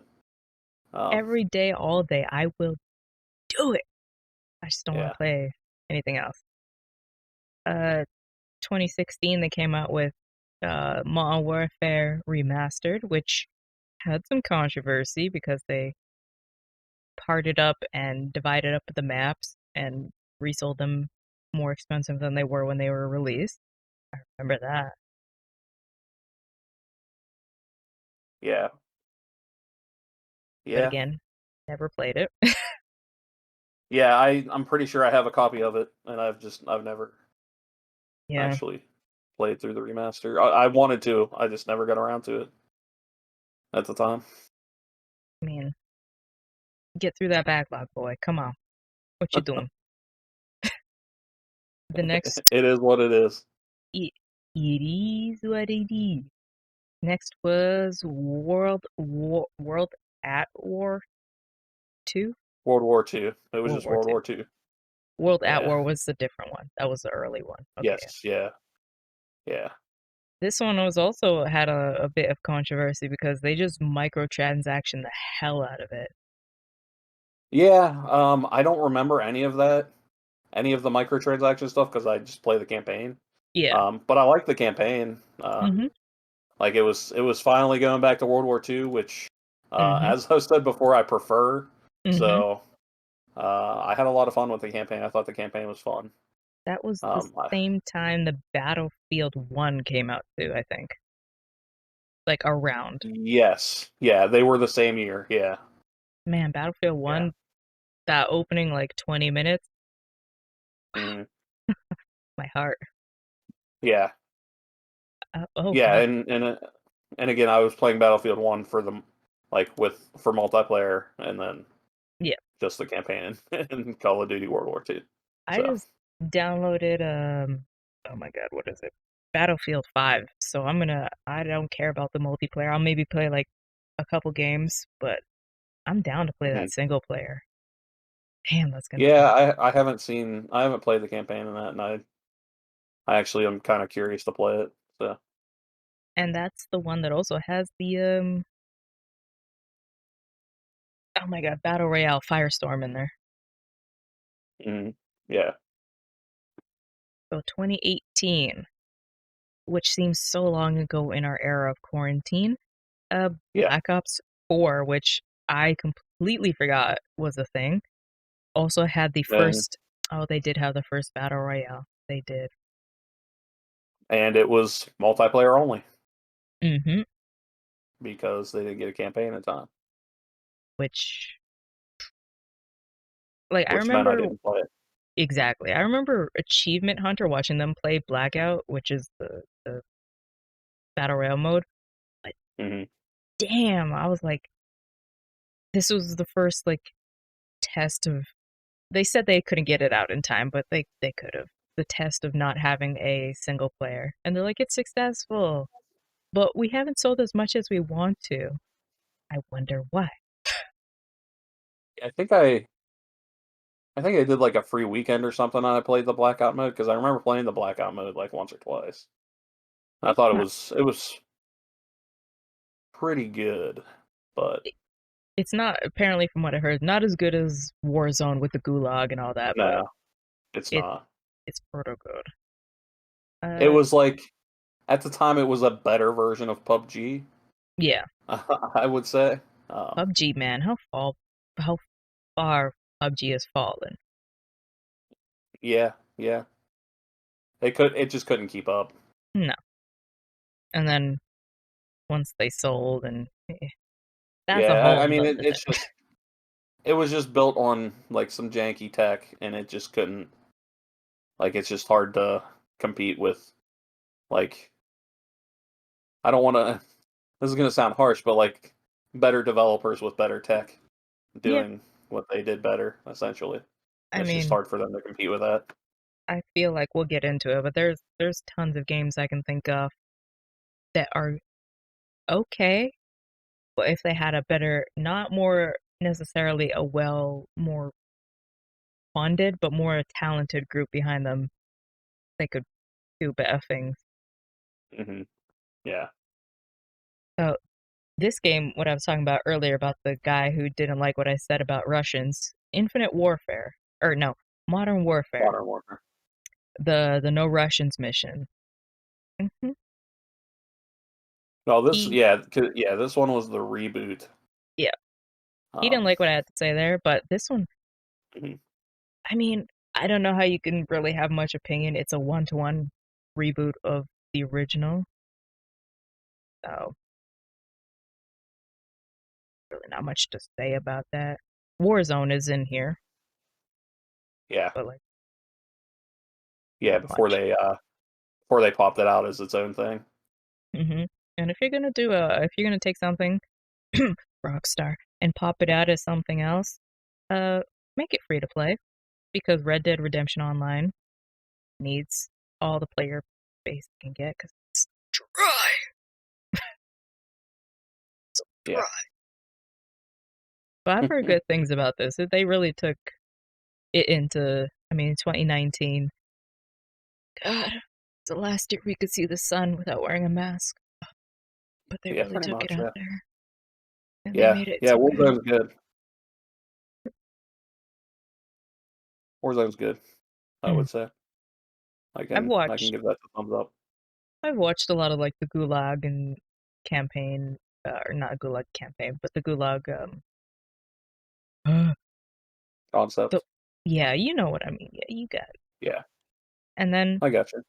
the last game as of recording this 2020 because it's still being supported is Black Ops Cold War. I remember the goddamn name. So this was story again. Modern Warfare was a reboot, but this is like the first new-ish game that had a story, and there was a lot of controversy with this one as well as Call of Duty is always gonna have controversy behind it. But this made me like interested in COD again because I'm like, oh, I remember the Black Ops story. I need to get into that. I never did. I'll wait for a sale because honestly, I don't think Call of Duty deserves my full money. But damn, do I want to play this from the other side that's not Mason? Yeah, I'm curious to play the. Well, I mean, I guess maybe I haven't played any of the other Black Ops games, so maybe I'm not as curious to play the campaign. But, uh, Well, I've only but played up if to it, Black Ops 2, so we're right in the same yeah, boat. yeah. So I mean, if it was a enough of a deal, I could see myself hmm checking it out for sure.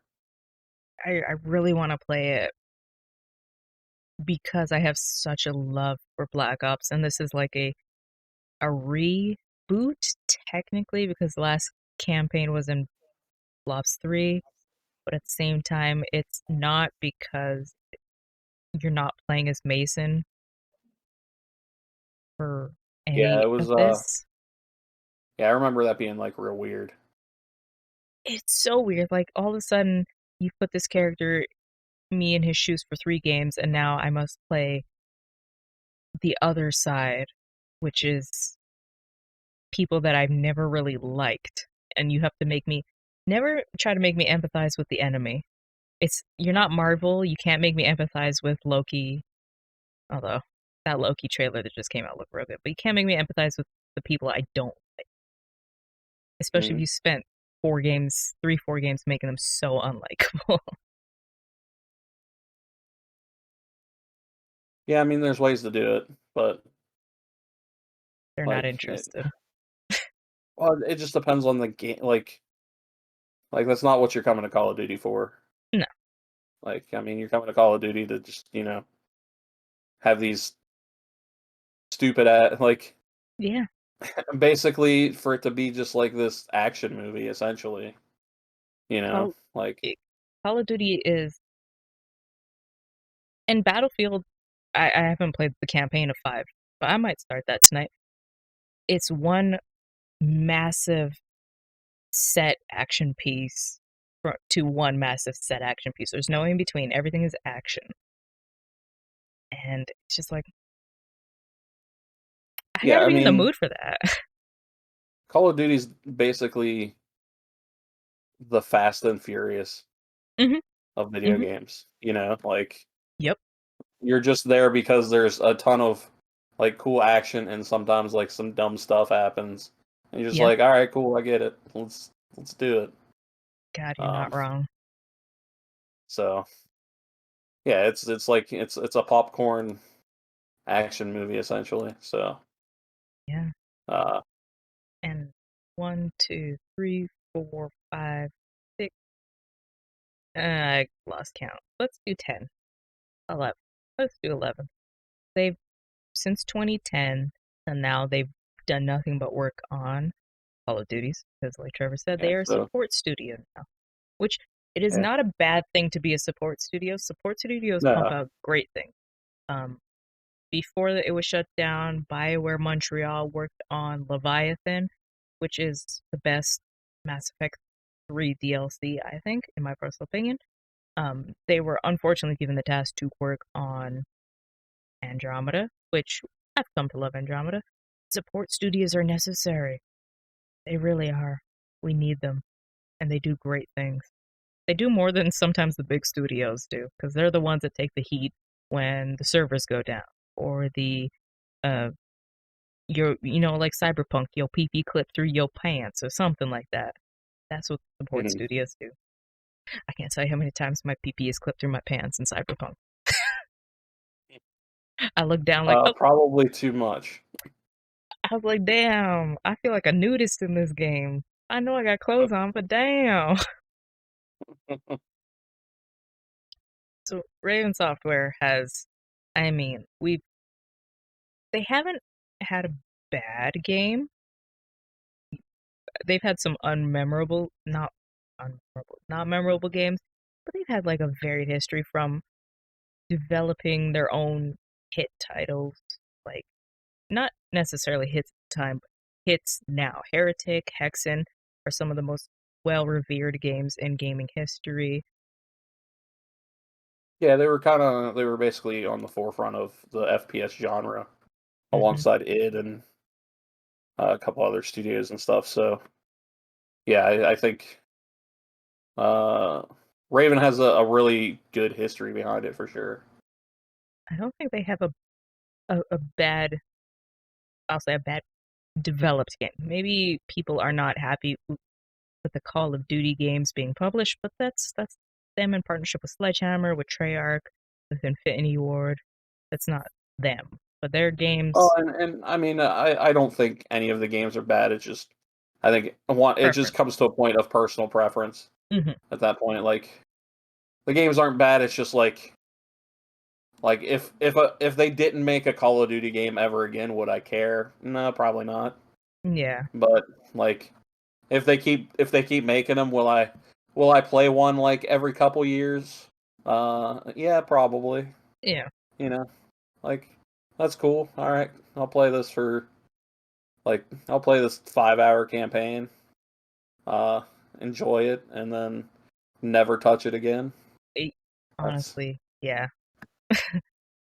Like I like want to there's get nothing wrong with into that.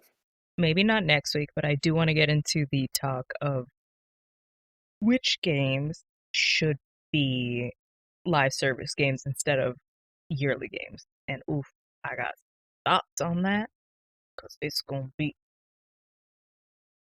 fire. There's But that's there's some interesting ways to look at that, but yeah, I feel like that's the one I'll be like, after this, I'll be like, let's research this topic. So I guess what I'm saying is after this, let's pick a topic. But we are a long form content. I'm going to keep this up, but I also am going to stitch this together. So if you see this as a upload again, don't be confused. It's just that first section said not today, Satan, and we're pretty Satan. much, yeah, yeah. Thank you guys for watching. Thank you for rocking with us. Thank you for being so supportive. This is a very long time to sit and hang out with us, I know, but you guys have been awesome. I'm going to, if you're in my Discord server, I'm going to suggest some movie nights, because since Trevor and I were talking about the Advent Children and Spirits Within stuff there, I think we got to sit down and rewatch them before we talk about them. So if you want to hang out with us, let us know. You can DM us. You can, our names are under our stuff, or you know what our names, because we said it before. Make sure you get all your gaming news from Level 1. Tomorrow is Double XP podcast. Thursday. It might be a little late because Fame has some stuff, but if it's late, we are going to do a late stream of It Takes Two. We should be at the end of that. And after that, we're either going to do Unravel 2 or A Way Out first. I don't know which one. Friday is Peep Games Podcast. Saturday is Ready Press Play. And Sunday we rest because it's the Lord's Day. Monday, if we don't get to do Take Two, it'll be on Take Monday. We didn't do it yesterday because it was Easter, so it was a long weekend. But it's 15 minutes of fame usually, and Tuesday is Cogs In A Machine. Next week it's episode 8. If you have anything you would like us to cover, let us know. I read the comments and I come back even months after, and I'll come back and check the comments out to see if there's anything we missed. We appreciate you guys, and you guys have heard me, the Floor Hugger, babble on for long enough. If you would like to hear me more on babble outside of Level 1, you can come check out my streams at the Floor Hugger. Everything is Floor Hugger, Instagram, Twitter, all that. But I'm going to let Trevor talk, because I got a little cough coming up, and he needs to lay his sexiness on y'all right now. Yeah, you can follow me at Trevor Oz. That's like the Wizard of with an S in the middle. And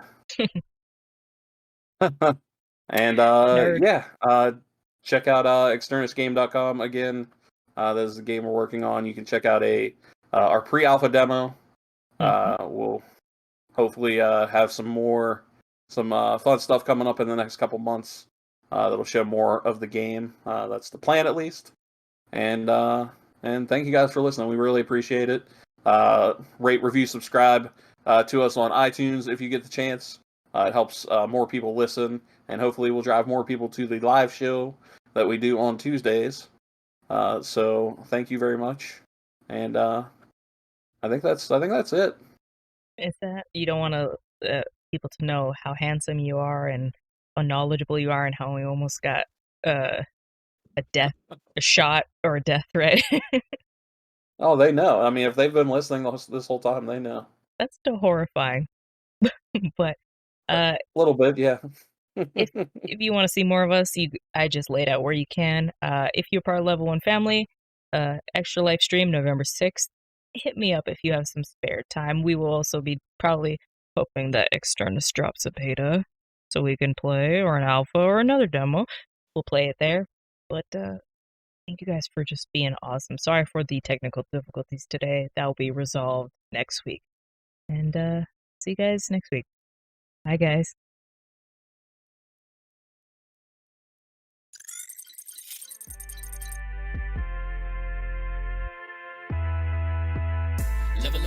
Level up, never lose, should've had better luck.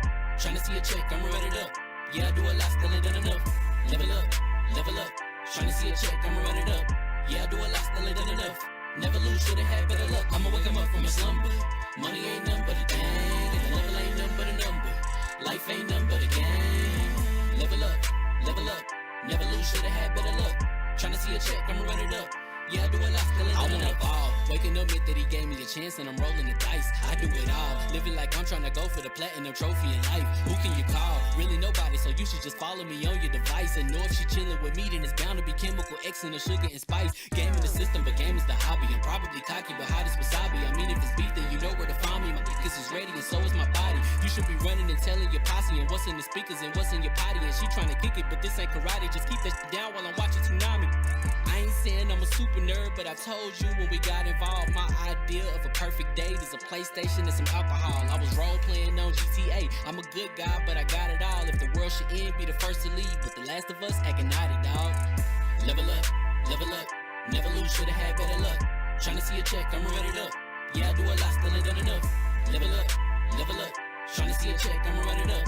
Yeah, I do a lot, still ain't done enough. Never lose, should've had better luck. I'ma wake 'em up from a slumber. Money ain't nothing but a thing, and the level ain't nothing but a number. Life ain't nothing but a game. Level up.